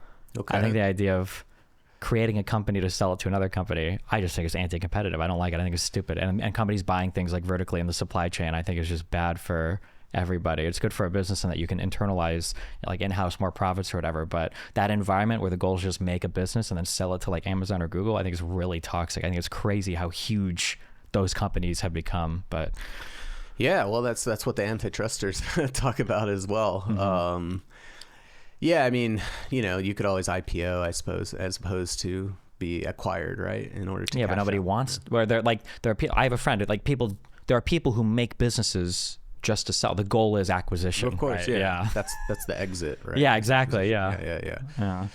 Yeah, I mean, I think the question of sort of the structure of specific firms, to me, gets very, it's sort of like the regulation question, right? It's like, well, sometimes I could see the vertically integrated firm is more efficient than but it just depends on the sector, you know, and the particular company and how it's operating now. So I find the like regulatory question there very difficult, because you can't say like literally every acquisition is not, there are no synergies that might be productivity enhancing, but you can't say they all are like that either. So how do we distinguish between the ones that are just pure like market power grabs and the ones that are actually like creating a more like rational structure for a specific kind of production? If you could snap your finger and make like one or two huge policy changes in terms of economics or welfare and everything, I'll say broadly economics in the United States, what do you think are things that would help this country or move all of us in a better direction? The number one is the universal welfare state. That's, I think, as far as creating equality and stability, the most, you know, that's the biggest impact. So we have this already to some extent, right? We have old age benefits, we have disability benefits. Those aren't universal. There are some people who are excluded from those. You could, you know, include everyone in Social Security. Child benefit, we have unemployment benefits, but those are not very good. I would beef those up and make them universal, so that anyone who was job searching in one way or another, whether they, you know, were previously fired or whatever, they would get some kind of benefit. And the main part where our welfare state lags, because we have those other benefits, they're just not as generous as other countries, is in child benefits. We spend the lowest amount of our GDP on child benefits of any like OECD country. I think maybe Turkey spends less or something like that, but of any kind of advanced nation. And so I have this paper called the Family Fun Pack, which is basically just me copying from like the child benefit regimes of other countries, and kind of here's how you would do it in the U.S. But it would be a universal monthly payment for children, $300 a month, $350 a month, whatever. We had that for like 6 months under the Biden administration. It would be free childcare, free pre-K, just like we have free public school. I also in the paper say if you want to do childcare yourself, because a lot of people do prefer before maybe the age of 3 to take care of their kids at home, you could get a payment for that if you weren't using the free childcare.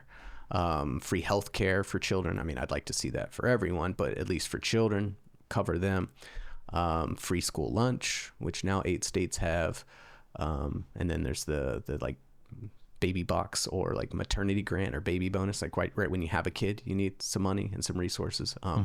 If you put that all together, you can essentially wipe out child poverty or come very close to wiping out child poverty, and that would put us up with the peer nations. But basically kind of that structure across all the welfare needs, mostly just copying what exists in like Norway or Finland. That thing is like number one. 2 questions, I guess. So the first one is, do you feel like there's been compelling research to show, or compelling examples in other countries to show that this wouldn't be too large a disincentive for people to work or participate in the economy? No, I mean, these benefits have been in place in some of these countries for 100 plus years. So especially if you're just talking about child benefits, we have like free school, and stuff like that. So it doesn't seem to be like the way you would look at this. You'd look at the employment rate, right? What percentage of adults between the ages of 25 and 54, that's usually the prime age employment rate. What percentage of them like get up and go to work every day? And the U.S. does not beat these other countries. In fact, in many of these countries, they beat the U.S. Like Sweden has a higher prime age employment rate than the U.S. has. Now that's mostly because women work more often, but still, there are more people getting up and going to work every day in Sweden than there is in the U.S., despite the much more generous welfare state. I would have never is that true? Is that measuring like the U3 or the U6? Does that include discouraged workers? Because I would have imagined the prime age employment for the U.S. would have been higher unless. No, see, so what they do is, so you're thinking about the unemployment rate. Yeah. And when you're doing across country comparisons, because the countries will measure the unemployment rate differently. Yeah. Instead of counting how many people are unemployed, just count the number of people who are employed, because we could count them, how many people get up to work, and then divide that by the population.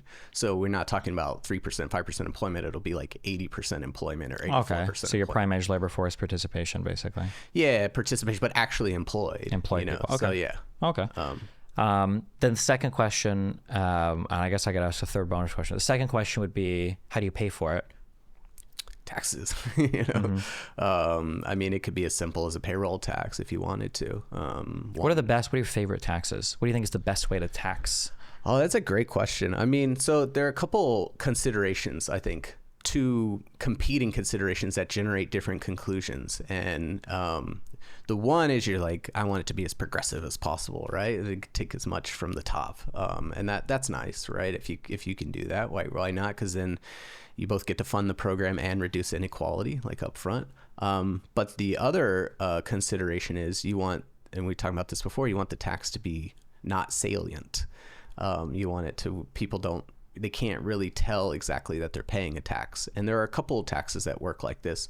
So the employer side payroll tax works like this, where, every dollar you pay your worker, you have to pay 6% to the Social Security Administration, or 6.2%. That amount the employee never sees this. The employee also has the employee side of the Social Security tax, but the employer side is like totally opaque to them.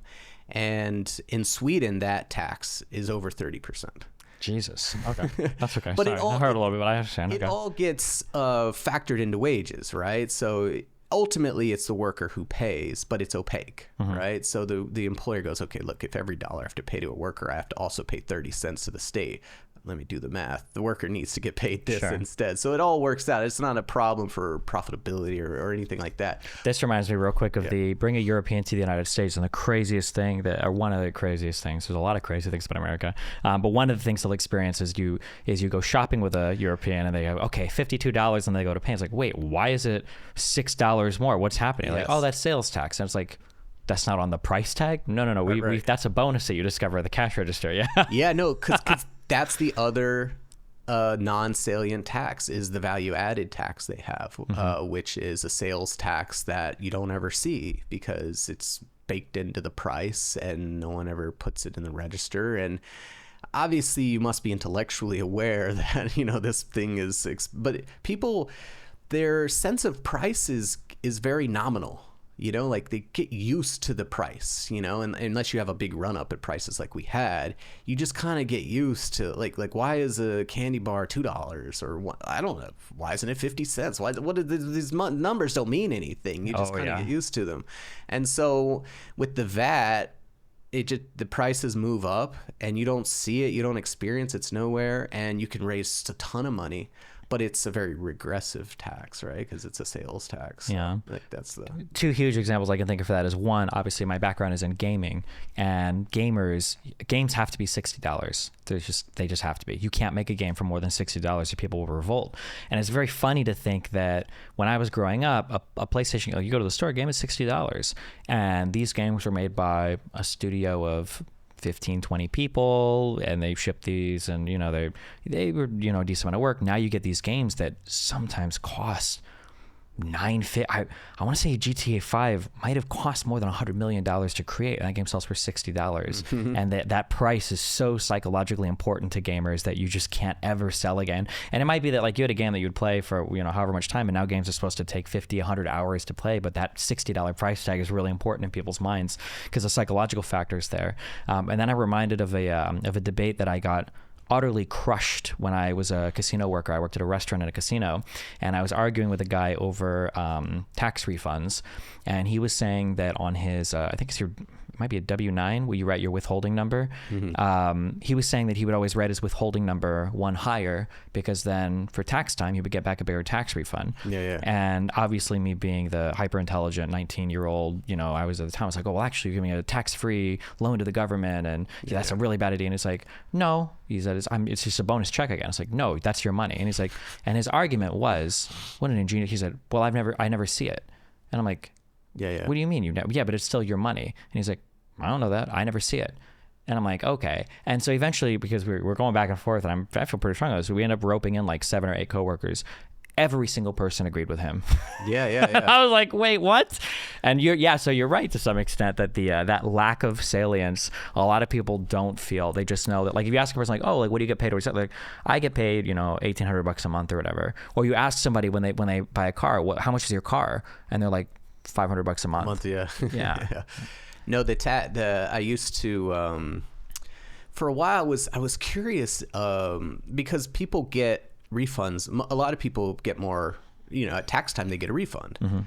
And so I hit upon this idea for a second, like there've got to be a significant minority of people who think that income tax, this word, is a benefit program where the government gives you money. Because that's literally how they relate to it. And I started searching, I would search get income tax on Twitter around tax time to see. And you would pull up all these tweets, and like, I don't know how representative it is, but you would find people who are like, I got my income tax today. My income tax today. We're going to Red Lobster or whatever. Like, there was a lot of funny stuff. People would put memes of them, like, just, money coming everywhere. And like, these people really did seem to think that like the income tax is a program where the government gives you money. And I was like, that's wild. Because, like, people hate taxes, but these people love taxes because they think that taxes is where you get money from the government. Yeah, that's not surprising at all. Yeah, it makes perfect sense. And it sounds like this guy kind of he had a little more sophisticated thought about it, but he still was basically like, this is whatever. It feels like I get a bunch of money, so that's great. So more welfare states around children. Which I think is important. It's kind of funny because I think maybe it's normal, maybe it's abnormal. I grew up incredibly conservative Cuban mom, libertarian, basically a big Ron Paul supporter. And I was probably the most libertarian after I had to quit school to continue work, and I was like a carpet cleaner or whatever. And then as soon as I became a streamer and started to make more money there, it was through the lens of my child that I started to move significantly to the left, because I was like, holy shit, like my kid's life, like I can buy a house in the best school district, I can provide like all these things or whatever. And no offense to my wonderful son, he didn't do anything to earn this. at 4 years old. Like, you don't deserve any of this shit. Yeah. Literally just, I think seeing disparate outcomes in children just really bothers me, because they've done nothing to earn or unearn having like a fucking school. How do you say no to lunch for kids? That's fucking crazy to me. Yeah, no, the kids are, I say a couple things about kids in this paper. One is that they're just like the elderly and the disabled, who we already give money to. Their age makes it so they can't work like the old, and kids are very disabled. You ever met a child? They're all mentally handicapped to begin with. Of course, we don't think of child disability that way. We compare them to other children, but like they have those inabilities, and so they're inherently dependent. There's no question of like, are they going to support themselves? So why should we make a child, at least their basic outcomes, based on what their parents happen to earn? Because this comes up in the discourse as well. It's like, what about their parents? Like, don't we want them? It's like, I mean, so let's say their parents do suck. Obviously, some parents suck, you know?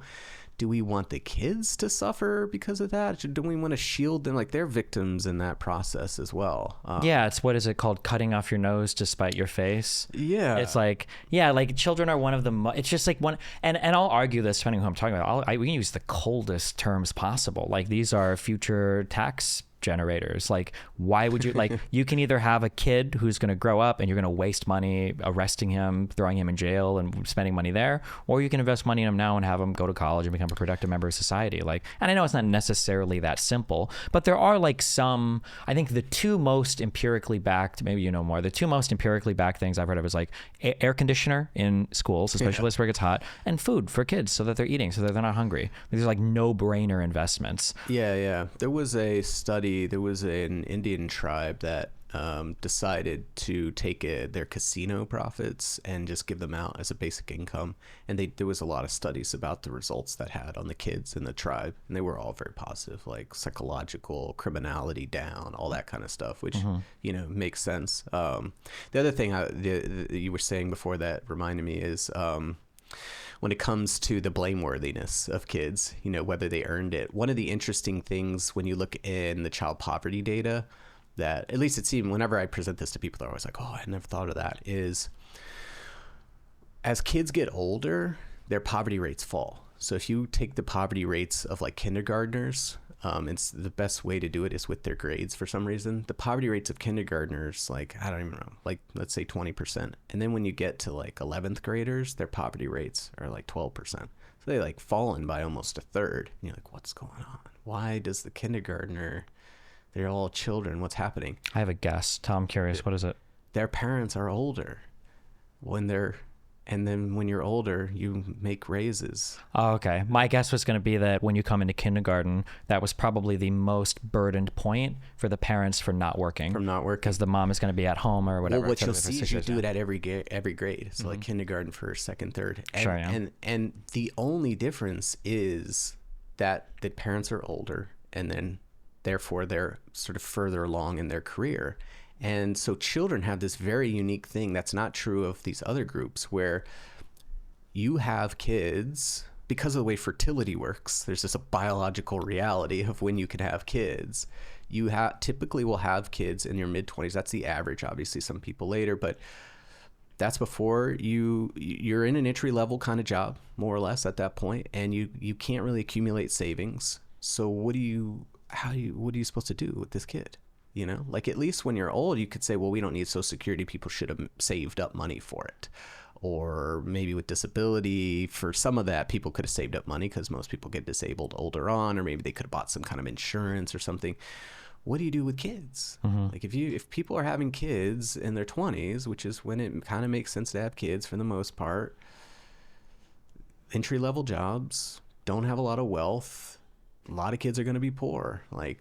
And the great thing about the welfare state is it can kind of smooth that out for you. Yeah. Right? Like when you're 50 and you're an empty nester, you'll be making all this money, and to spend on what? The kids are gone, you know? So we can maybe reduce some of your income when you're 50, pump it up when you're in your 20s and taking care of these little kids, and really it all just washes out at the end of the day. You just have a better life. Yeah, not even washes out, it produces an overall better outcome, right? Like you'd be more aggregate, productive. Yeah, exactly.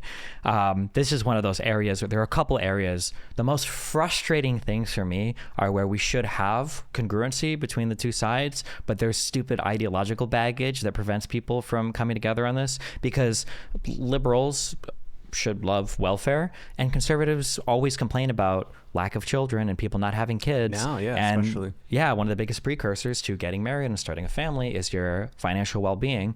And it's very frustrating that that's not a thing. Yeah. I don't know. Yeah, I'm not sure if it's having kids or not, but like listening to people make arguments about like against like school lunches and stuff. It's just even like even my son going to school and hearing the teachers have to be beggars for like, can you guys bring like Kleenex or can you guys bring markers? And it's like, man, this is like, I'm giving you my child to watch for 8 hours a day, and you guys that's just, all of that is insane to me. You have I give you, if you're destiny debates type tactic here is when you're dealing with a school lunch skeptic, just ask them about school buses. Because then they don't know what to do, because the school bus is free. Yeah. And like, why don't we make people pay for the school bus? I have to pay for all the other buses that I take. Why not have the kids pay for the bus? And the school bus program costs about the same as the school lunch. It actually costs a little bit more than free school lunch would. And, I don't know, there's lots of, I have found that that's because what's going on there is just status quo bias, right? We just forget that, wait a minute, we have that's the largest public transportation system in the U.S. is the school buses.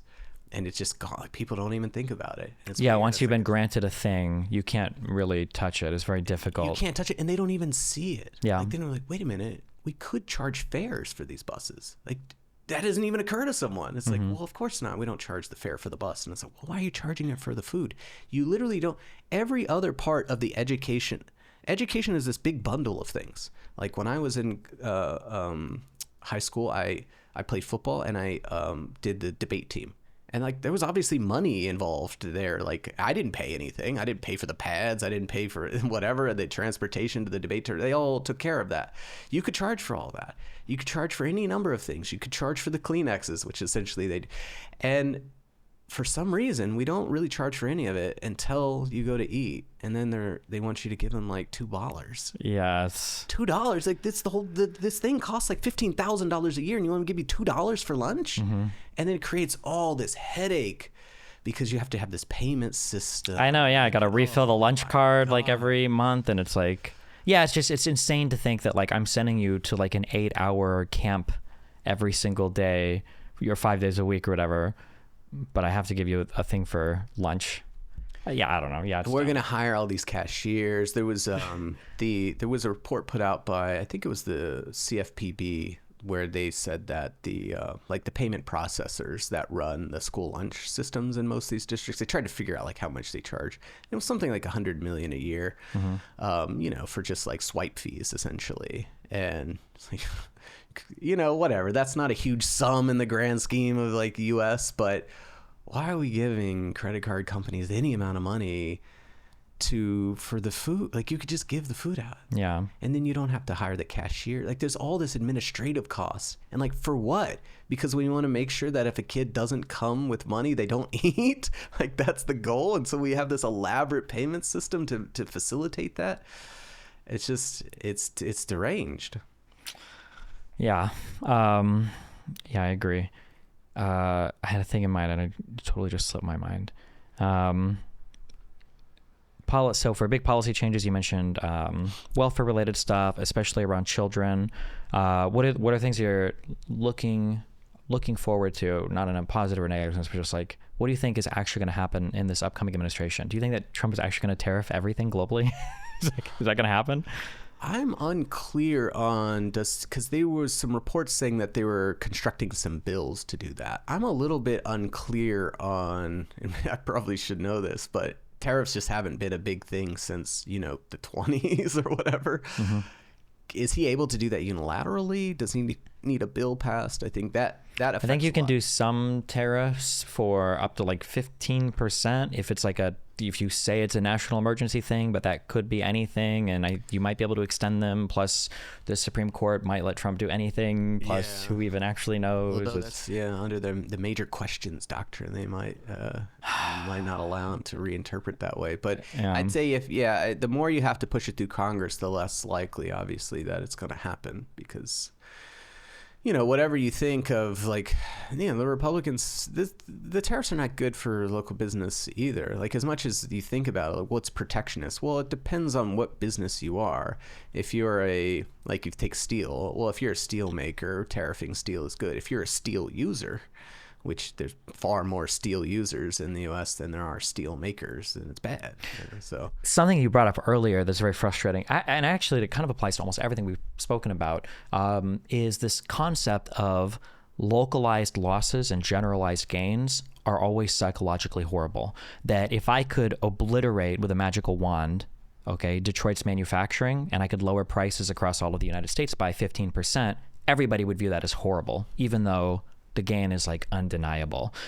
People will point to over and over again, right, the loss of some of our manufacturing cities and some of how run down some of these places get, and nobody can see any of the money saved on anything else. And then you end up in this like perpetual state broken windows fallacy, where it's like I can break a window over and over again, and what a win! Like the guy that comes in and buys, I get a repair guy who's making money, he buys glass and they're making money, and the argument for the broken windows fallacies is not that he's not making money and the glassmakers are making, it's that you could have spent that money elsewhere. And I feel like nobody considers that okay, well, let's say that we tariff things and now we have local manufacturers that are now making more money. That is true. Now we'll ignore the one issue that you said, that most of that surplus wealth is just going to go to the business owners, not the workers themselves necessarily.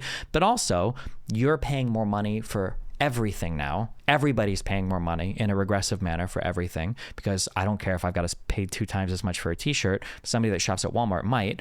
But also there's money that's not going to other things, that if I have to spend $200 on clothes, this month for my kid instead of $100, that's $100 that I could have spent at a local store that makes instruments or something else, Sure, yeah. I mean, that's like from the personal finance perspective, and then from the aggregate economic perspective, I think you said before, maybe if we had 10% unemployment or 20% unemployment, but we have a tight labor market. So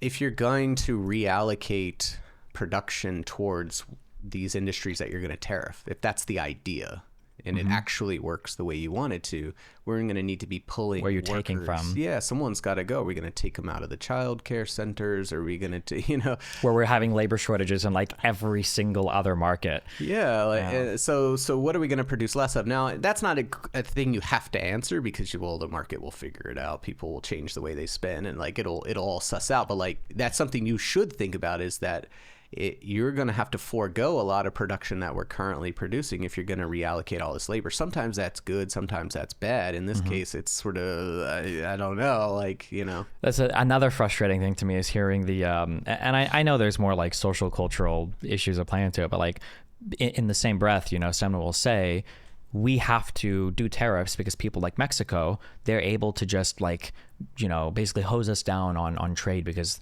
they've got so many workers that are willing to do all this. And then in the next breath, they're like, we have to deport all these illegal immigrants. We got to keep these people from coming in our country. It's like, well, wait, hold on. If Mexico has so much fucking benefit from having these workers, and these guys all want to come to the U.S., why not just fucking let them in and then make them citizens and then pay them, lower the minimum wage or whatever the fuck you want to do, and pay them? Why keep them out?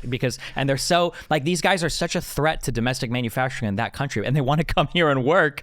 But it's just, it's frustrating, man. The immigration stuff is frustrating too. Yeah, I guess that is something he'll probably do, is they'll do a lot of immigration related stuff, because they did that last time. Now, well, the thing that worries me about that is that there's going to be no legislation, because no one has the slightest idea of enforcement stuff. That's the scary part, because the type of enforcement they're talking about is like the worst type, which is, even if you have the coldest, most desensitive, detached view possible, the DACA motherfuckers, I've already paid to educate them. I know they're not committing crimes because they have to register and keep their number. These are the last people in the world you should want to deport from an economic perspective, just as they're starting to enter years where they can earn money and pay taxes. But DACA, I think, is the biggest thing that I think he can rescind. And I'm pretty sure he has the authority to rescind that if he just does it correctly this time, because he didn't last time. And I think that would be an executive order that Obama. Yeah. And I think the way that, because last time he tried to do it, he was basically just like an asshole. Like that was more or less that like, you have given no reason for this policy aside from the fact that you just don't like it. Like if you just do this better next time, he would have the ability to do it, but he ended up not doing it. But what a loss to waste so much money educating a group of children that now you're just going to ship back to Mexico for why? Yeah. I mean, in general, that whole angle, I guess, on immigration, I find really disturbing. I don't know. It's such a weird. They also have more children, but I guess that's the whole thing. Like they don't like they only brown like certain ones. people having kids. Well, like, careful, because man, I'm going to say after this last election, a lot of conservatives might be looking at Latinos a bit differently, which is frustrating. He's always told them, you guys were just less racist. These people are very socially conservative, okay? The trans marches at schools they're not Hispanic immigrants, okay? They're all white people, Yeah, no, they're very Christian and pretty socially conservative, especially, first, second generation. It seems to ameliorate over time. People just become integrated and whatever, but yeah, no, that is an interesting. But I did actually think that on election day, I was like, I wonder maybe at one point they'll soften more on Latinos because they view them as potential voters. But I guess, the idea here is that Latinos maybe are not even turned off about the immigration stuff. Like, at least a lot of them, like that's just not something they care about. I mean, obviously the ones that vote are legal. They're not going to be deported. So yeah, it depends on what kind of ethnic solidarity extends to illegal immigrants. I don't know. And probably not. I feel like one of the is simultaneously like very sad and very cool at the same time. It's cool because we can do it. I think we do integration of different types of people into the United States in such a phenomenal way, better than any country that I'm aware of, at least. And I'm not the most well-traveled person, but we just have so many different types of people here that work together as Americans so well. Like you can dip into like the problem with Muslims or radical Islam or whatever. Like we have a lot of Muslims that live in the United States. They're pretty fucking chill. Like they just are. A lot of the Hispanic people that immigrate here, like they integrate really well. I am aware through Europe, especially after, Syria 2013, there are definitely issues relating to illegal immigrants and immigrants, through Europe. But like the people that come to the United States, like the people that illegally immigrate here, they're doing it for arguably, I would say like the best reasons. They want to come to America because if they just come here, even illegally, and they work, there's like a better life and opportunity for them. And to hear conservatives just say oh, they're just coming here to steal our welfare, which is already fucking hilarious because like, wow, the amazing welfare state of the United States, give me a fucking break. Kept going to Canada.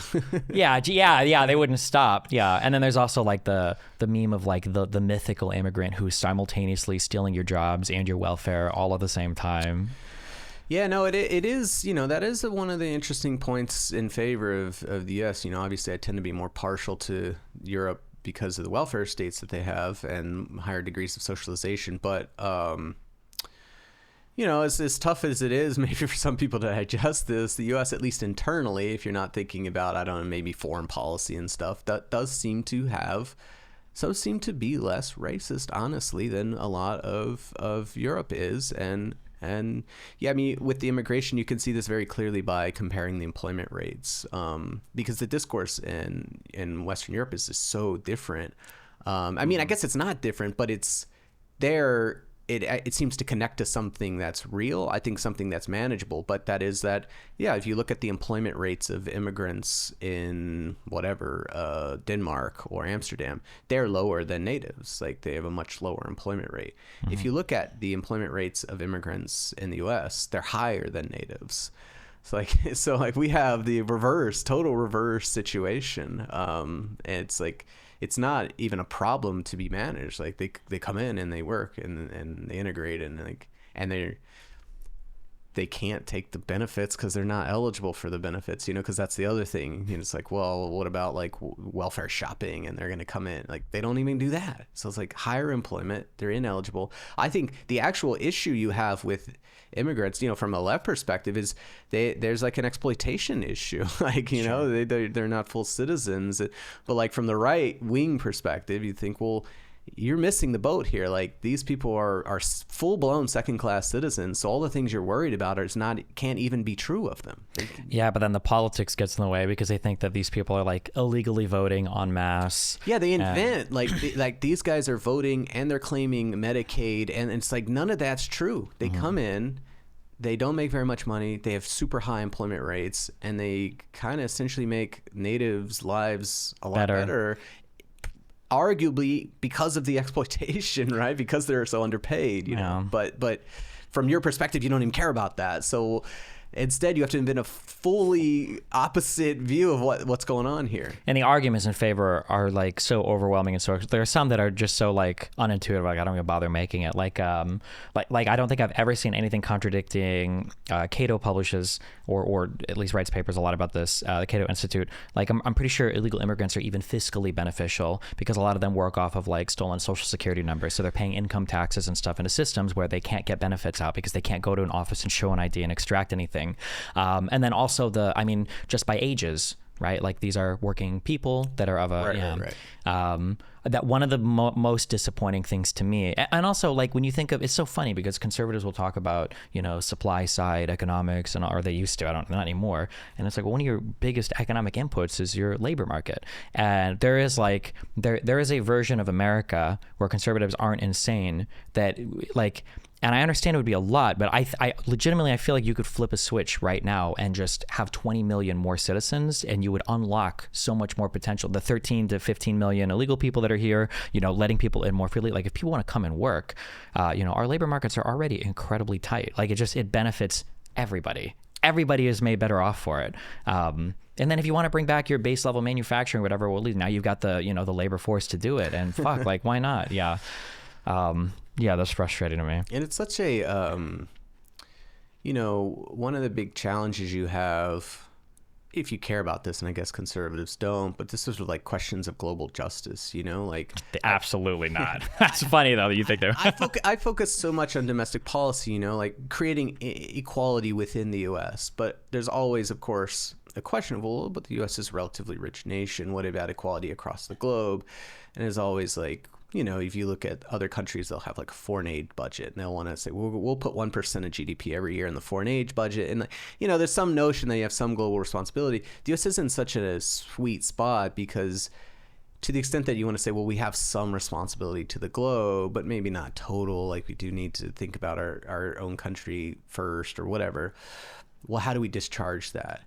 Well, unlike these other countries that have to have these foreign aid budgets, and not that we should get rid of that, but like they have a lot bigger foreign aid budgets. The U.S. can discharge that by just letting people in. Like that's all you have to do. And it benefits you. Like you get to increase global equality in a way that is domestically beneficial. And like that's but like it's if you care at all, if you have any kind of inkling of like, yeah, I do think we need to think also not just about like advanced nations, you know. So it's really, and I don't even try those arguments because I get so frustrated. But like when you talk about like the asylum process, like I do believe there is an issue right now with people abusing the asylum process, 100%. But to get anybody to even honestly engage with what asylum is or what it means is impossible. Like the issue that we have right now, and it's hard because there's so many I don't want to say bad faith actors, but people that really they just don't want any immigrants, so they'll pretend to have a criticism and then they'll, you know, present an argument. It's like, well, what are you actually arguing for? People will argue a thing like they'll say like remain in Mexico is good. And my argument is always, because I think the bipartisan immigration bill would have been good to get more judges and more funding to process his asylum claims faster. And I'll always start with like, do you think that people should be able to claim asylum? Because people won't even be on board with that. Because if you do, and you believe asylum is a real thing, when you look at things like remain in Mexico, these policies are fucking terrible. Like, let's say that it was the case that somebody felt like they were being persecuted, you know, for their race, gender, religion, whatever. They were suffering horribly in some country and they, you know, were able to come to the United States to claim asylum. You want to kick these people, you know, south to have them stay in some halfway camp in another country for 6 weeks. Like, why would you ever want to do that? Like, would you, I mean, I'm being a bit hyperbolic, but like if a Jew was fleeing, you know, Nazi Germany with asylum, would you say, well, you need to go remain in Mexico for a bit while you process your claim? Like, that's such a crazy, but people will always make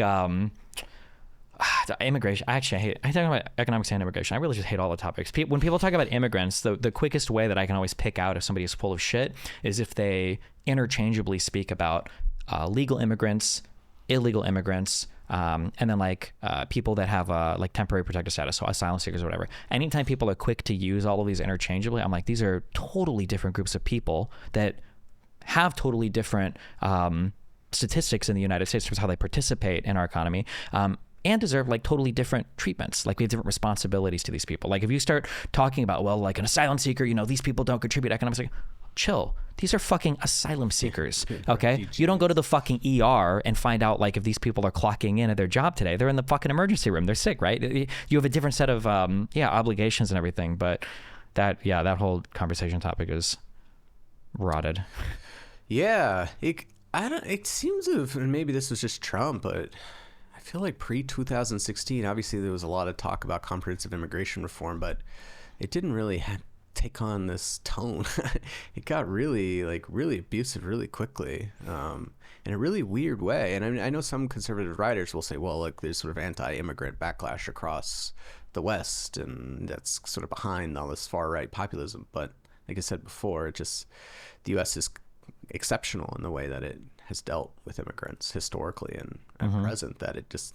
Our one like Muslim terrorist attack was some fucking loser who wanted to be like in ISIS. That Miami, it was a shooting here or whatever, and he was like, I'm ISIS, and they're like, we don't even know this dude. That was like the one attack that we had. It was like the gay club. Yeah. Ben Shapiro, hated rival of mine, said one thing that I've thought about a little bit, and I do wonder if this is a thing we'll have to confront more. Raising the retirement age. So two observations hand in hand, I guess, is having a Social Security age set where the median age is, I think full Social Security benefits, I think, are 65. And 67 right 67, now. Yeah. Okay. So say the, life expectancy at birth is like 70. That's one thing. Say life expectancy is 80. Is that sustainable if we're having these like retirement ages that are extending further and further and further? And my second question that's kind of like piggybacked on this is another huge one is, holy shit, medical consumption is very, very, very, very high for these years as well. What do we do about that? What's the old person solution? Yeah, so I want to, just because this is a little pet peeve of mine, when people push raising the retirement age, it's a funny thing, because the retirement age, which is the full retirement age, is a variable in a formula that determines how much income you get based on when you retire. The actual structure of Social Security is you can retire at 62. Yeah. And so there's 96 retirement ages, because the amount you get depends on what month you retire in. And so I just mentioned this because whenever they propose raising the retirement age, in your mind you would think, okay, so we're going to make 62 go to 64, right? And then maybe 70 to 72, like we'll move that window over. That's not what they do. They just raise the thing from like, say, from 65 to 67, which doesn't change the fact that you can retire anytime from 62 to 70. It just cuts the benefits at all 96 retirement ages, because the way the formula works. Gotcha. So, except for the very last one, I'm guessing, right? 70 as well. Because the way the formula is set up, it's all done as, it's essentially you take the month that you retire, and the distance of that month from the full retirement age will affect whether you get more or less than the full retirement amount. Yeah. Or that, so, my question that's what I meant. Like, if full retirement was given at 65 and then they put it at 67, if you retire at any point, you're going to get less. But if you retire at the full retirement age of 67, it would still be the full. If you instead of retiring at 65 decided to retire at 67. Imagine someone who retired at 67 in both systems. So everyone's just cut. If you wait longer, you could get. Sure. And so I just think it's just a kind of a weird. If you want people to retire later, I guess that helps. But like, you also could just literally like move the thing up from like 64. But anyways, to the extent that, old age benefits is something that you have to manage, because old age, elderly people, they don't produce if they're retired, and yet they consume. And so I've used hypotheticals before with disabled people that I think can get the point across a little bit better. Like imagine all of a sudden like half the population was severely disabled. Like that would be a real... Like the last elections. I'm just sorry. Just go ahead. My bad. Don't have to imagine. There was some talk about this in COVID, like for a while, because people didn't know. They're like, what if this was like a severely like debilitating thing? And I guess there's some people think there's long COVID. Thankfully, it was just a hoax from China that was funded by Jewish people, so we don't have to worry about that. Yeah. They didn't engineer it well enough, I guess. Clearly, to take us out. But so now, are we in that situation? Now, it's a funny thing. We were talking about immigration. Obviously, the more working age immigrants you bring in, the less. It's like a balancing act. Like what percentage of your population is going to be above this threshold? And you have that with children as well. So you have something called the dependency ratio, which is usually measured as a percentage of like your working age population divided by your whole population. So since kids and elderly are not there. And so, I think our dependency ratio, I don't know what is, it's like 50% or something like that. And as that dependency ratio goes up, as children and elderly make up a larger and larger share of the population, well, you're having to spread a smaller amount of production across more people, right? Because the amount of workers is shrinking.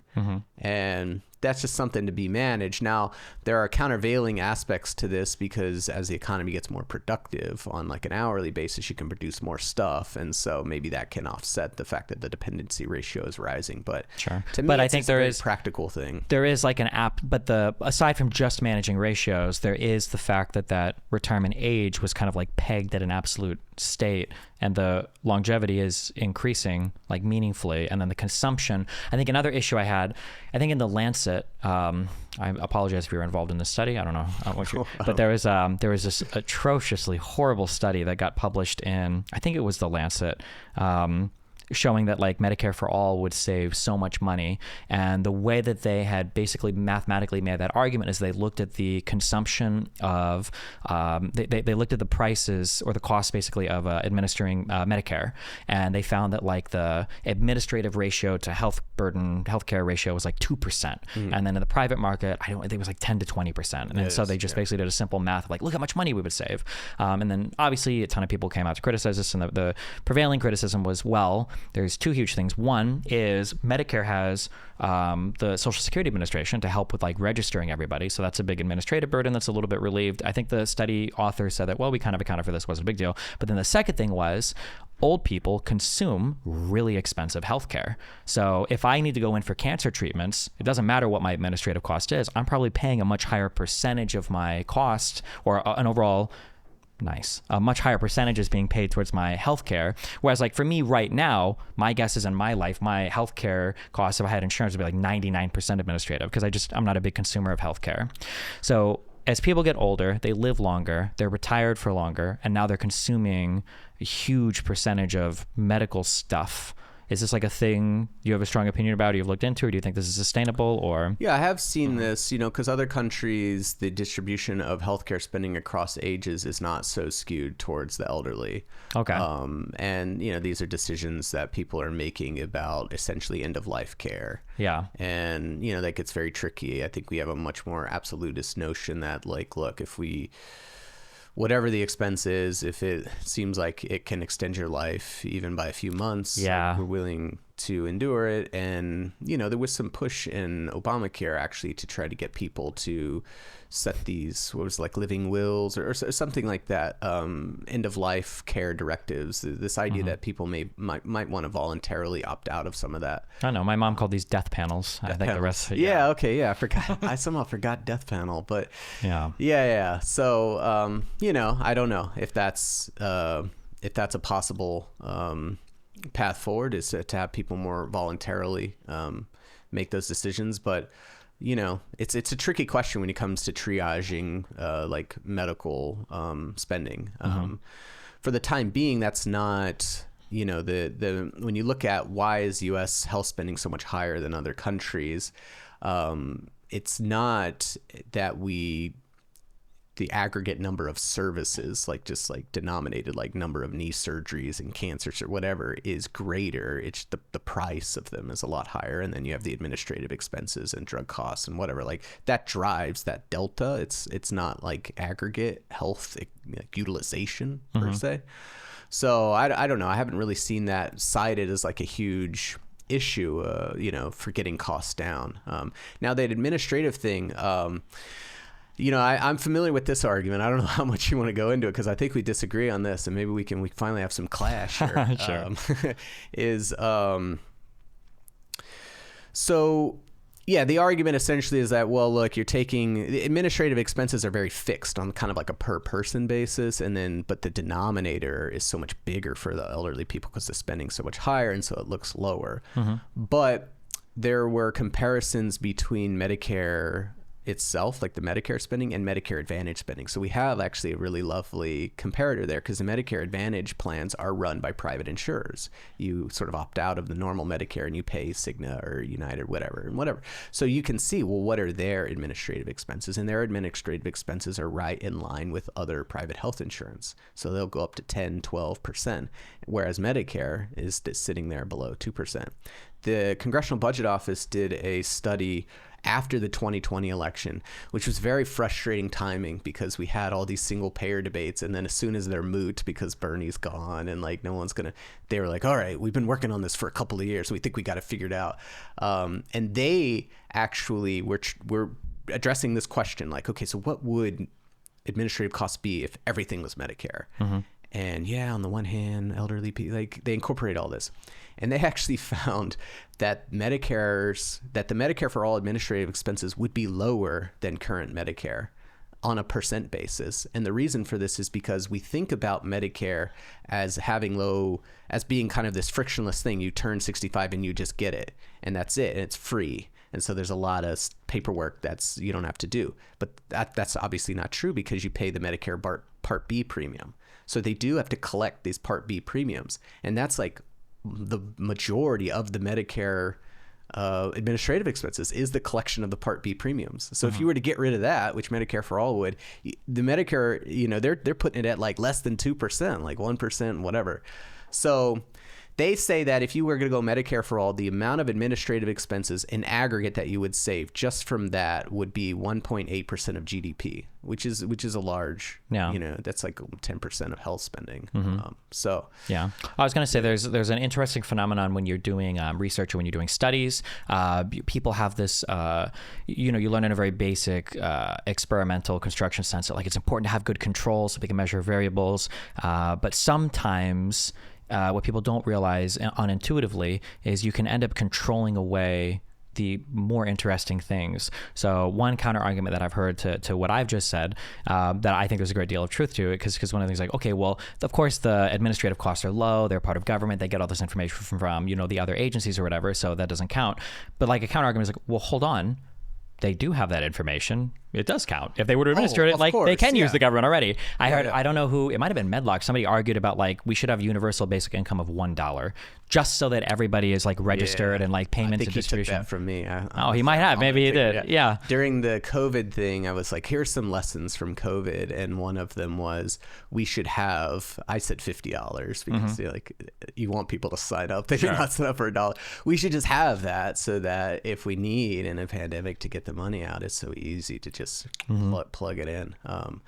But obviously taking advantage of the government's inherent efficiencies in information collecting, like that's a big thing. And when we think about the government as big and efficient, but there are things that it's uniquely able to do. We published this paper at People's Policy Project about I've been fixated on this for so long, and it's so fringe, but the Faroe Islands, which is is part of Denmark. It's a semi-autonomous island chain that's technically part of Denmark, but runs on its own and has its own government and its own institutions. Like 50,000 people live there. They have this tax system that is unlike anything in the world. And the way it works is let's say you're employed, you have an employee. Right now, if you're in the U.S., what do? You have to withhold taxes, and you might pay it to the state and the federal, and then you give them, and there's this whole thing. And usually you'll hire some payroll processing company to do all this. There, every time you pay someone, you just give their whole paycheck to the government. And then the government takes out the taxes. And then they also the government takes out the taxes and then they remit the remainder to the person. So you never have to do any tax withholding. They never have to do any tax withholding. The government knows exactly what you're making in real time. You don't even have to file tax returns.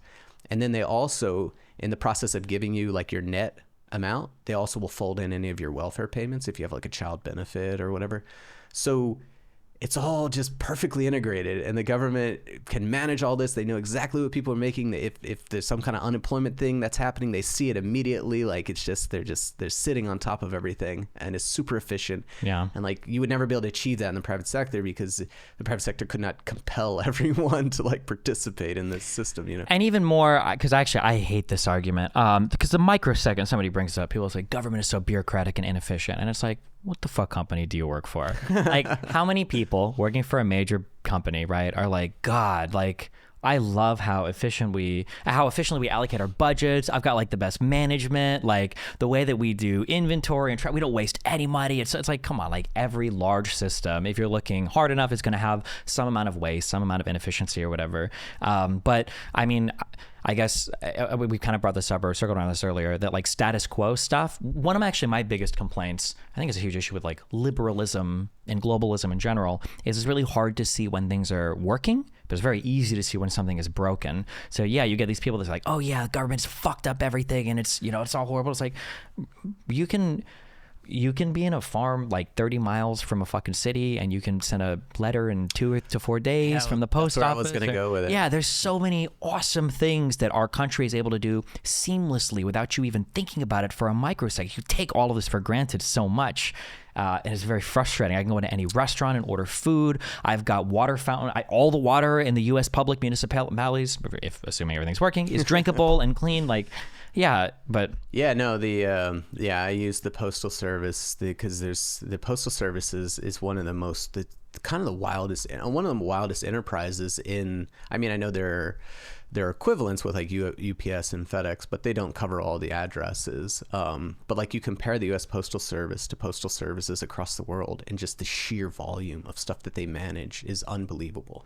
It's also frustrating because I don't think a lot of people are aware of it, unless this has changed, or I'm wrong, in which case I edit this out. But I'm pretty sure the Post Service is budget neutral, right? They raise all the money through stamps and everything. Yeah. The Postal Services you could go to their website and they have their books going back to 1793 or whatever it is, which is really, really neat. And over the course of 200 years, they're break even.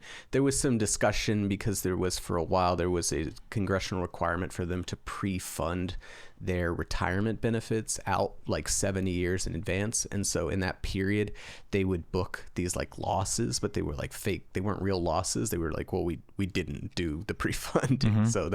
But if you took out the pre-funding losses, they were break even. So yeah.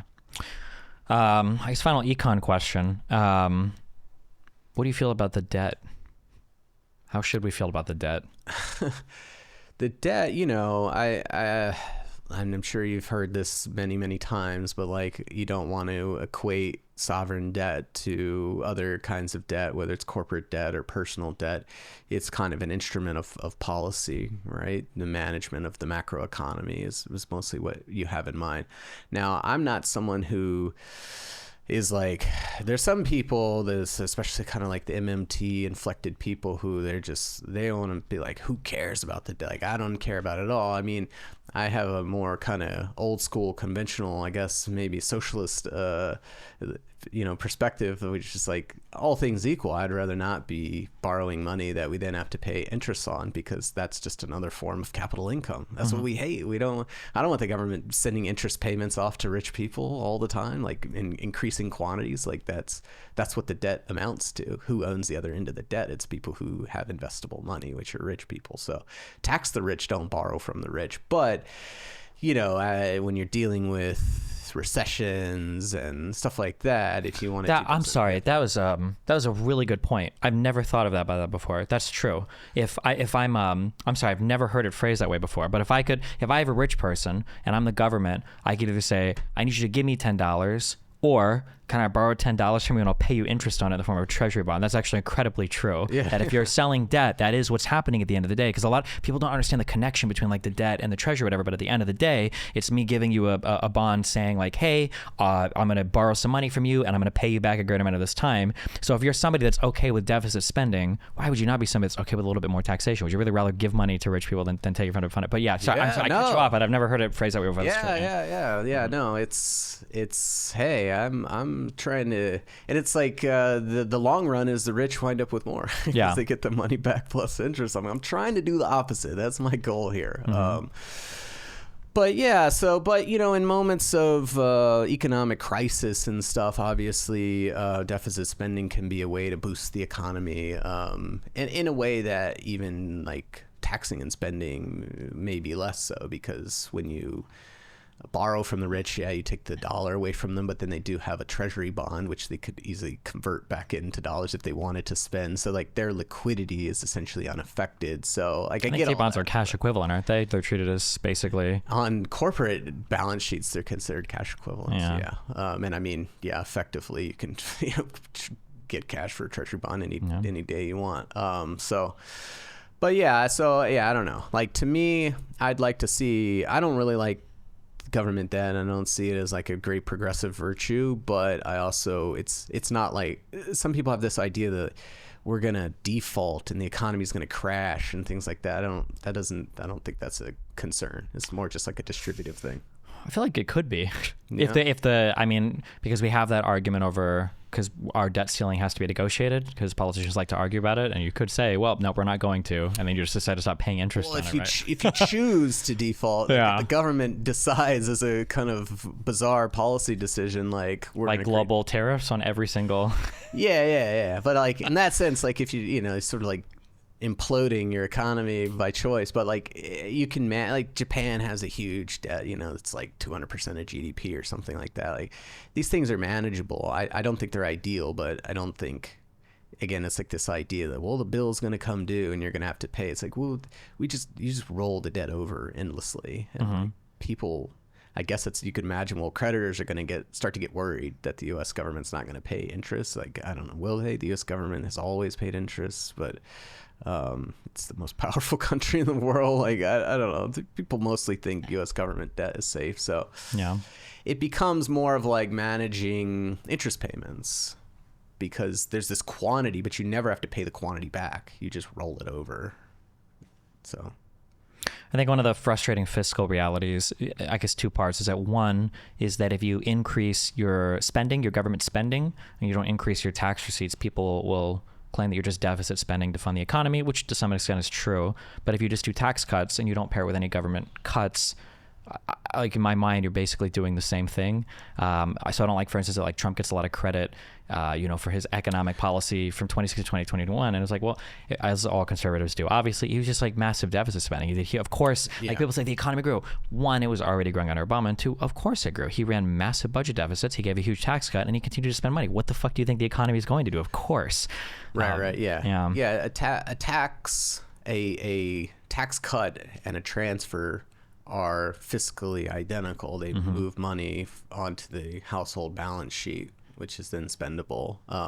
Now it depends on, there's distributive differences, right? Like that if a tax cut goes to a rich, it's less likely to spend than a benefit program. But yeah, no, he ran essentially, he put in place a stimulus as soon as he got into office, and it had some of the effects you would think a stimulus would have. Yeah, it's especially frustrating too because at a time when he didn't need to, because people will say like Biden came in and it's like, and Obama. I hate that Democrats come into office having to recover us from worldwide crises, and then people compare that to Trump's administration. It's like, if we should have ever had a budget surplus, right? I feel like it probably should have been under Trump. That would have been the time to do it, Well, it was, he wasn't reacting to a crisis. I guess it was sort of another way to view it. I mean, this is sort of the liberal economists' consensus, I think, is that we were still in sort of the long recovery from 2008 because, but we saw, right? Like he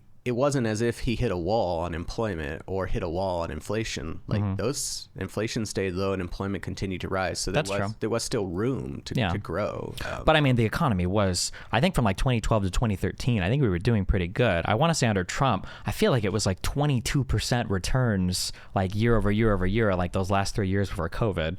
Like I feel like to think that the economy can run at that level for a long time. I don't know. I'm just saying if you're fiscally conservative. You mean stock market? Stock markets, yeah, not GDP. Sorry, yeah, stock markets, yeah. Yeah, but the way they view it is, this sort of like basic Keynesianism, right? Is do we have idle workers and idle factories that stimulus could move into production? And it seems like we did, right? Because the employment rate continued to grow. Now, did Trump think about this? Was he like, I'm going to do Keynesian stimulus? Because contrary to a lot of, at the time, maybe some like economic consensus, I don't think we're at full employment. I think there's still room to run. Sure. But it turned out that there was room to run, it seemed like. It's funny that you bring up that concept kind of capital deployment too, or like funding things, because I'll argue with people, especially I thought the bad thing was when in 2016 when gamers got involved with politics, because that's when I got involved, and what a horrible time for politics. Gamergate? Yes. But even worse now is the tech bros getting involved in politics. And I argue with so many of these people who are like, it's go back to the gold standard, abolish the Fed, and, things will come up relating to like the national debt. And yeah, they're like, the debt is horrible. It's a crime. And I'll ask somebody, it's very funny. You said earlier you didn't compare it to corporate debt. I do. Somebody will say like, the corporate debt is horrible. It's a crime. I'm like, okay, I'm just curious. Or the national debt. I'll say, what do you think the national debt should be? And they think about it for like a second, and they always say, we should probably be nothing. And then I'll say, especially because I've talked to some of these guys, these are like really successful, like millionaire, billionaire type people, depending who I'm talking to. And I'll be like, if you were talking to a successful business owner and their business was like doing great and they had absolutely zero debt, what would you say to this person? Obviously, you would say you should take out debt, leverage it, and expand your business. It's a no-brainer. If somebody is operating a profitable business with zero debt, something is wrong because you can leverage it, right? Whatever money I borrow, the time value associated with the money, my NPV plus investments, like I can do better if I borrow money, especially in a super low interest rate environment. If I can borrow money at 3 whatever percent, obviously I'm going to make more money on it. So it's interesting that some people view that the national debt is like it has to be zero. It's like, what if we took out some debt and we did more with it with our economy and grew a bit? Wouldn't that be better? Yeah. Yeah. No, I've pushed this before. It's weird. This is where it would come up in the corporate context. It's weird that in the government context, we only look at the one side of the balance sheet, right? We only look at the debt. Why wouldn't you look at the assets as well? Because this came up, I remember back, now I'm really dating myself. Back post 2008, there was was it Reinhardt and Rogoff paper that was saying that when you hit 90% of GDP as the debt, the federal debt, that you just hit this like inflection point and like it's going to be terrible for your economy. And I was like, why? I don't understand. What's the deal? And I remember one of the things I thought was like, why would it just be debt? What if I took out 90% of debt and then I just used it to buy a bunch of assets? My position is unchanged. Mm-hmm. Like I'm still in the exact same fiscal position as I was before, or balance sheet position as I was before. And we never talk about like, what is the government assets? Yeah. Or the economic assets, yeah. Sometimes they'll say it as like a percentage of GDP, but yeah, it's never a full accounting of... We don't have any. Like, what is the like if you were to list, add up the public lands, we don't have that. I mean, there have been, actually, the IMF put out something many years ago where they tried to show that. They actually showed that when you bring in all of the government assets as they could count it, that sort of debt minus, or assets minus debt, the U.S. was like negative 3% of GDP instead of negative 100% of GDP if you only counted debt. Mm-hmm. I was like, okay. But like in my social wealth fund paper, one of the things I argued, and there've been some countries that have done this actually. Australia did this, was when the interest rates are low, and let's say we don't want to do stimulus or whatever. It's kind of crazy that the government doesn't just borrow and then like buy stock.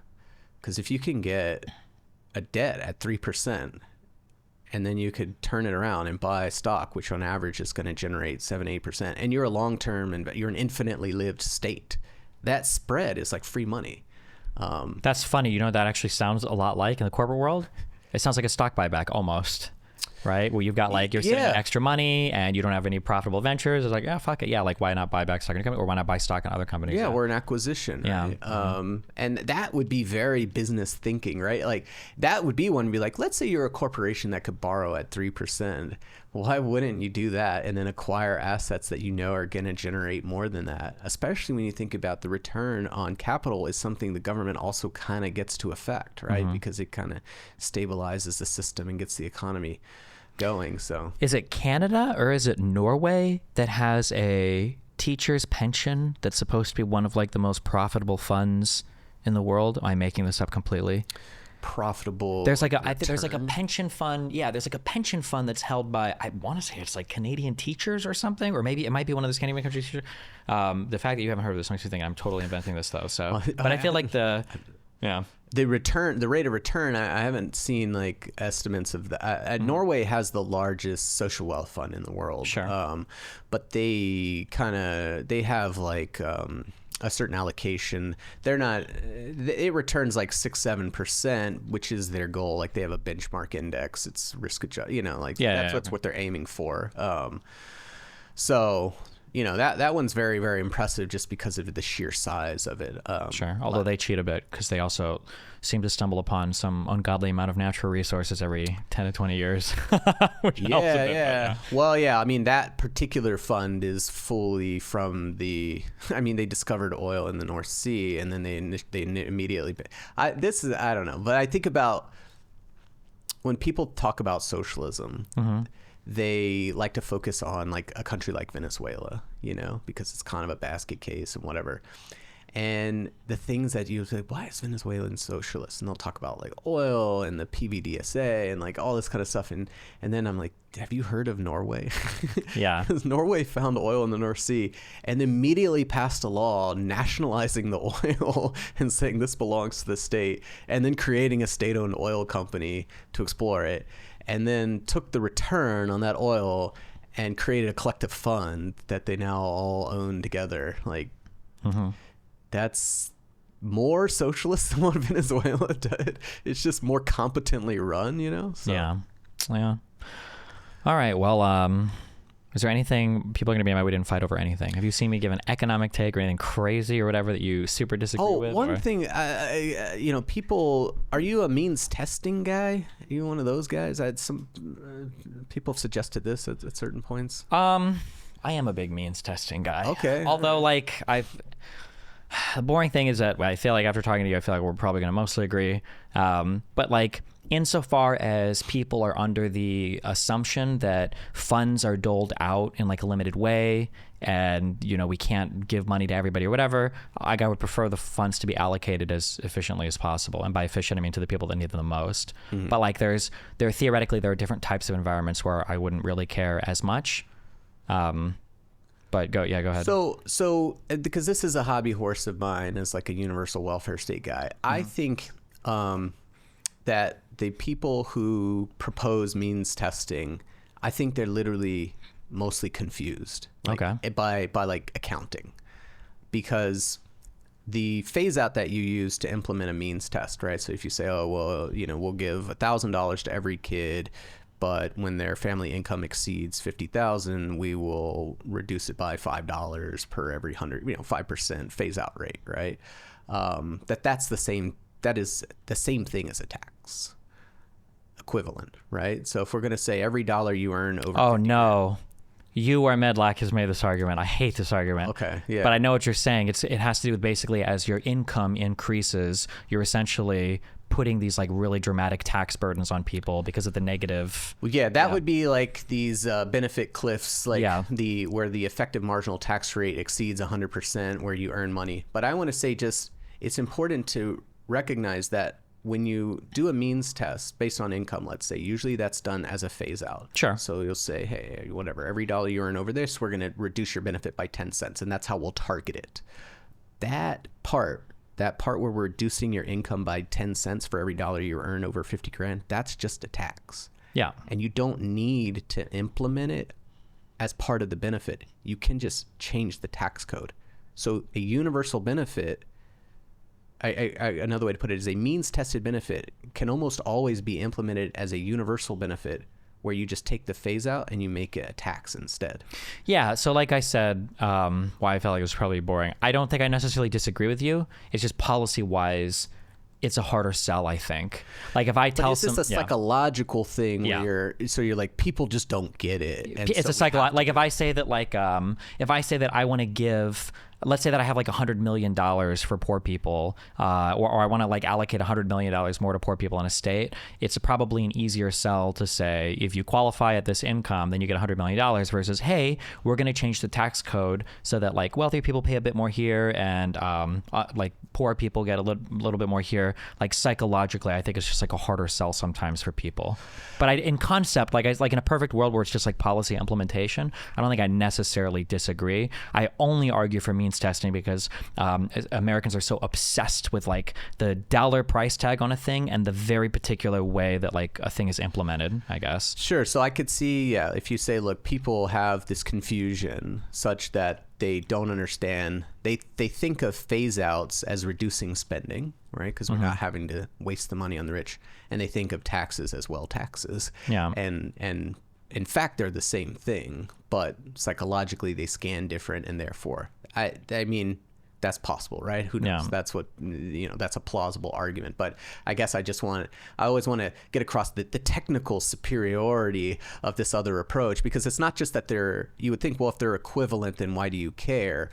Well, it matters because when you implement the phase out in the benefit, then that makes the benefit much harder to administer, and it makes it harder for people to sign up, and you end up missing people that you don't want to miss. Sure. Because people have to prove their income, file forms, all this kind of stuff. So can we just walk through, just to make sure I understand what you're saying, like a very simple example. And I'm going to do this with harsh cliffs and everything, just so I can like conceptualize this. So let's say that I want to give to people that make less than, for people that make less than $100,000, I want to give them $1,000. In my means tested world, we would test everybody's income, and then you would get like $1,000. And then once you get to 100,000 in income, you would drop that off. You're saying that in your world, everybody would get $1,000, but once you hit 100,000 in income, you would tax them $1,000 to basically recapture it. And that mathematically, not only is that exactly the same thing mathematically, administratively, it's superior because there's 0% chance, assuming there's no tax fraud, of missing anybody that would qualify for the benefit, essentially, right? Exactly, yes. Yeah, okay, yeah. You don't have the what they call administrative burden of signing up because you don't have to prove your income. And on the flip side, the thing is, like, every means-tested program essentially is a new tax code. People don't think about it like this, but if you have phase outs for SNAP, phase out for Medicaid, we essentially re-implement a tax code for every benefit. And so you also just administratively have to have a bunch of bureaucrats who are processing this paperwork. And so it's essentially duplication. Yeah. Right? Because the way that it's funny, if you like tried to sign up for SNAP, you essentially send them the same kind of stuff you send the IRS to pay taxes. And you just have to do that again and again and again. And you have bureaucrats at each one of them. It's like, we have a tax code for this. Yeah. So if you want to think about it like this, we have an institution that can reduce your income. Like, just use that institution to do the income reducing. Don't create 40 different institutions that reduce your income. Yeah. Yeah. Like conceptually, I think I agree. Politically, I could just see the ads of some guy wants to add a new tax onto every single middle class, blah, blah, blah. And that would just be the attack it over and over again. But like, I understand conceptually. Yeah. Okay. Yeah. Yeah. Yeah. No, I think, it's funny because the way I get into this is the Universalists, historically, or one of the big arguments was that the universal program is politically stronger.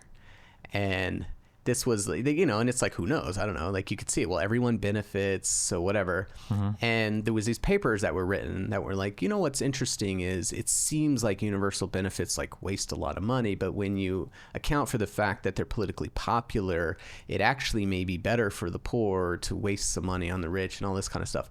And I just, for so long, was like, this is it totally backwards. Like, the universal program is more efficient because it's more administratively, it's easier to administer, and it's distributively identical. If you can think about the phase out and the tax, it's the same.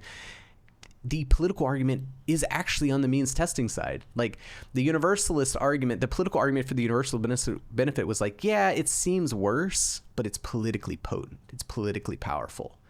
And I'm like, no, it's better. It's the means testing side that is actually worse, but maybe you can make a political case for it. Yeah, maybe. I feel like I want to agree, but then I feel like I could use the same thing, and I think it might work as an example for that argument and against it, and that would be Social Security. I think that Social Security is a strong argument in favor of what you're saying because nobody wants to get rid of Social Security. But I wonder if Social Security would be an argument against it, because if Social Security didn't exist and somebody suggested it today, I feel like it would die immediately. 15.7% tax or 6%, whatever, on the, like, you think people are going to pay? That's insane, right? I feel like it would just immediately be shut down. So I wonder sometimes, because I think I've seen you tweet, because that was the means testing argument was a really big thing 6 or 7 years ago. And I saw people shooting tweets and papers back and forth, and I saw the universal programs are more defensible, and I see people respond to that, go, well, that's because they were universal. Everybody supported them. Of course they're defended more. Everybody liked them enough to make them universal. And I've seen people go back and forth on it, but yeah, I wonder. I really do like, and I think we need more societal buy-ins. I like taxes on the middle class and the poor, not big ones, but just so that everybody feels like they're part of, like, paying for something. Everyone pays. Yeah, so yeah, I like social wealth funds Swedish thing. Yeah, I like social wealth funds because we're all, like, invested in our success and we all gain from it. Like, I do like those types of things, and I do think that there are a lot of bad writers that come along on the means testing thing where it starts to feel more punitive, and we saw. I don't think it's even argued at this point that, like, all of the testing, it's not really means testing, but like drug testing for welfare benefits was basically a waste of money, I think, in every single state where it was implemented.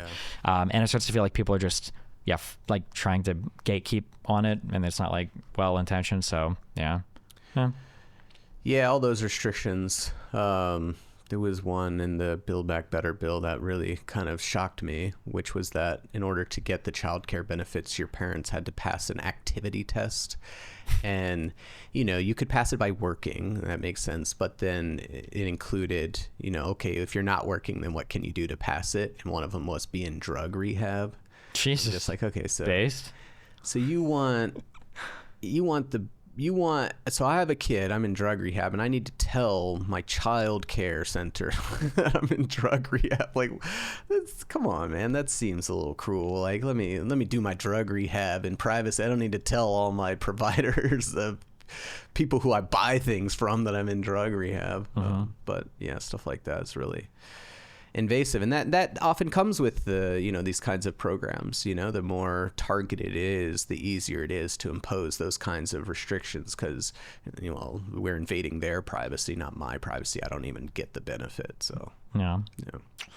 All right, well, if you can't think of anything else, fuck, my audience is gonna be real mad. I thought we were gonna do socialism be capitalism, but it is a little tired, I suppose. Yeah, I just it's all the standard arguments against, like, cooperative ownership is really challenging. How do you get people to buy in? Like the co-ops, yeah. Yeah, and I think my most frustrating thing, we said this, I was talking about this off camera before, that people don't acknowledge the pros and cons. Like, I think cooperative models solve for the obvious issue of surplus value, because it's obviously goes to the owners, which are the workers.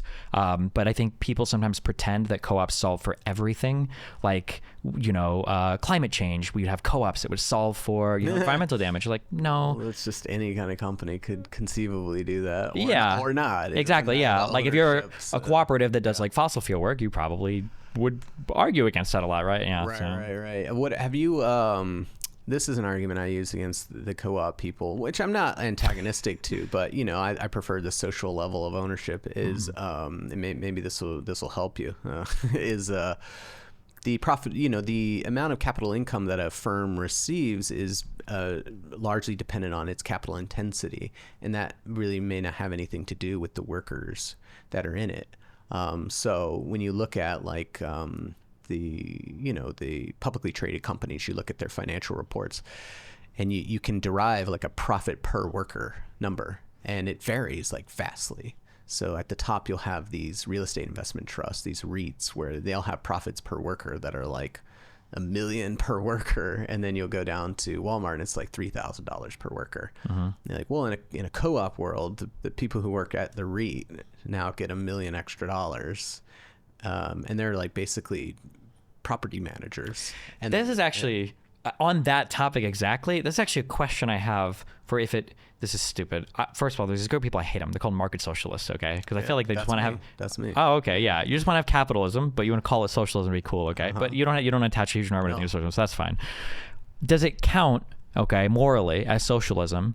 Because if I were to create a co-op where you mentioned the REITs, if I'm a co-op and we're engaging a business with somebody else, aren't we technically eating a whole bunch of surplus value from the people that we're doing business with if we're kind of like repackaging and selling what they do? So if I have a cooperative that's around real estate investment and I'm just buying property from construction people and now I'm like doing something with that to make a whole bunch of money, aren't I just like scraping surplus off of, right? Yeah, I mean, that's sort of like the distribution of surplus across the whole value chain. Yeah. I guess that's really a very circumstantial question, like Sure. who is getting...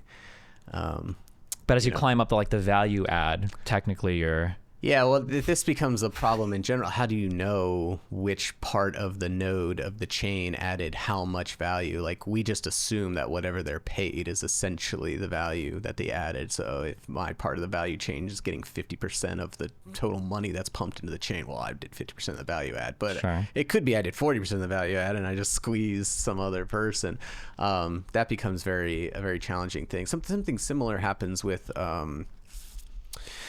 Firm designs are very arbitrary, and like who you employ versus who you contract with can be any number of things. So I've used this example before with the tech cafeteria workers. I don't even know if this is true or if it was once true, but you can imagine the Google cafeteria workers are employed directly by Google, in which case they would be members of the co-op and would receive some kind of profit share from Google. And Google has a very high profit per worker because it's a tech company. Mm-hmm. But Twitter, back in the olden days, or I don't know, Facebook, let's say, their cafeteria, they just hire Aramark to run the cafeteria, and it's just Aramark with their Aramark workers. Well, those cafeteria workers are not employed by Facebook, so they're not entitled to the Facebook dividend. Yeah. So, which is it? Like, and you could slice and dice firms in any way you want. Some of it could be outsourced, some of it. So, like, it would still be a very arbitrary distribution of the surplus because it would be based on these essentially arbitrary or very malleable firm boundaries and how much you contract. And so why I fight a little bit against the Mondragon example. People are like, oh, it's like a 13-to-1 ratio between like the owner and the lowest employee. And it's like, okay, but it's a confederation of co-ops, and these co-ops all have like dramatically different earnings. So like the best co-op, that owner or the top earner there is earning way more than somebody at the lowest co-op.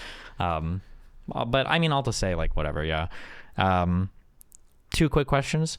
I'm guessing you prefer VAT over sales tax? Yeah. Okay. The VAT is easier to collect and is more imperceptible. So okay, and then second question: the Georgists. Are you a big land value tax guy? Look, the Georgists are very annoying people on Twitter, or at least they were back in the day. Yeah. But that does not preclude the fact that yes, it is true that the return on space, which we call land, but maybe is better understood as space, that space is not created, and yet there is a return on space. People pay someone for space, and that seems illegitimate. Even aside, now the socialist is going to say the return on all this stuff, whether it's created or not, is illegitimate. But you can reach a George's conclusion without reaching the overall socialist conclusion and say there's something specific about space and natural resources, which they'll bring in as well. The returns that people generate on space and natural resources are a classic case of reaping where you do not sow, to use the Adam Smith line. Collecting rents, I guess.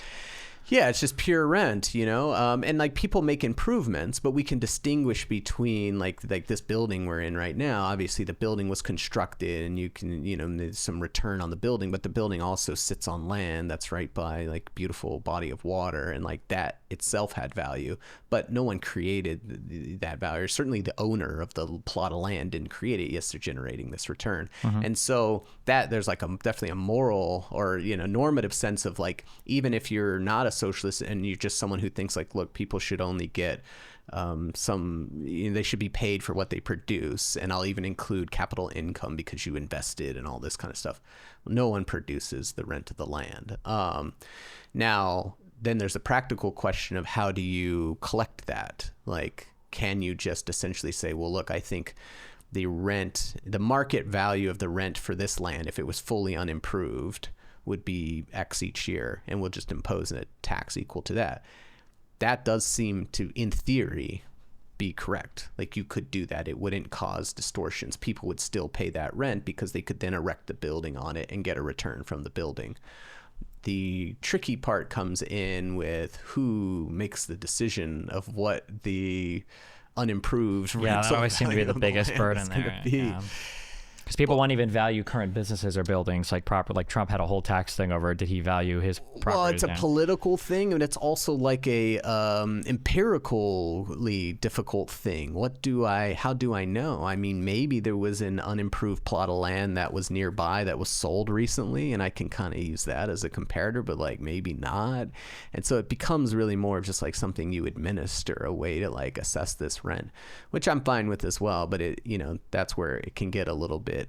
You're moving outside of theory and going into practice. And when you go into practice, you're not detecting or observing or discovering the rent of the land. You're just dictating what the rent of the land is. And, that does actually happen, obviously, with property values. We have to give these like assessed values of property in order to do property tax. Yeah. And there's research on that showing that stuff's very skewed in favor of rich people, actually, that they under-assess rich people's property by much more than they under-assess poor people's property. So, well, we just do Prop 13 in California and nobody can pay any taxes on their property. So, well, yeah, I mean, you can just explicitly do that if you want. Of course, the socialists will say, well, look, if we can bring the land into public ownership, then we don't have to worry about assessing the tax. It's sort of like the same thing as Apple, right? We don't have to worry about trying to collect the corporate tax because we just receive the dividend and the return directly. Sure. And I mean, Singapore did this. The state in Singapore owns 90% of the land.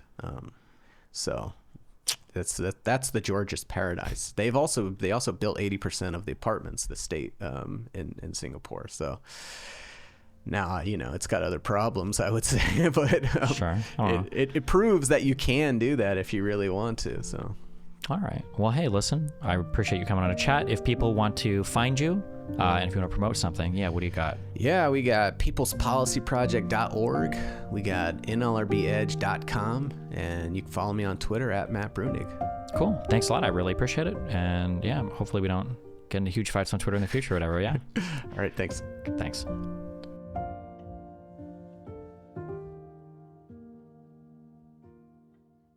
The news is divided. Ground News puts it back together, so you can see how many sources are reporting on any breaking story, where they fall on the political spectrum, how reliable they are, and who owns them. Compare headlines and read full articles to see which details are prioritized, exaggerated, or left out entirely. Because the more we understand the media, the more we'll understand each other. Visit ground.news to learn more.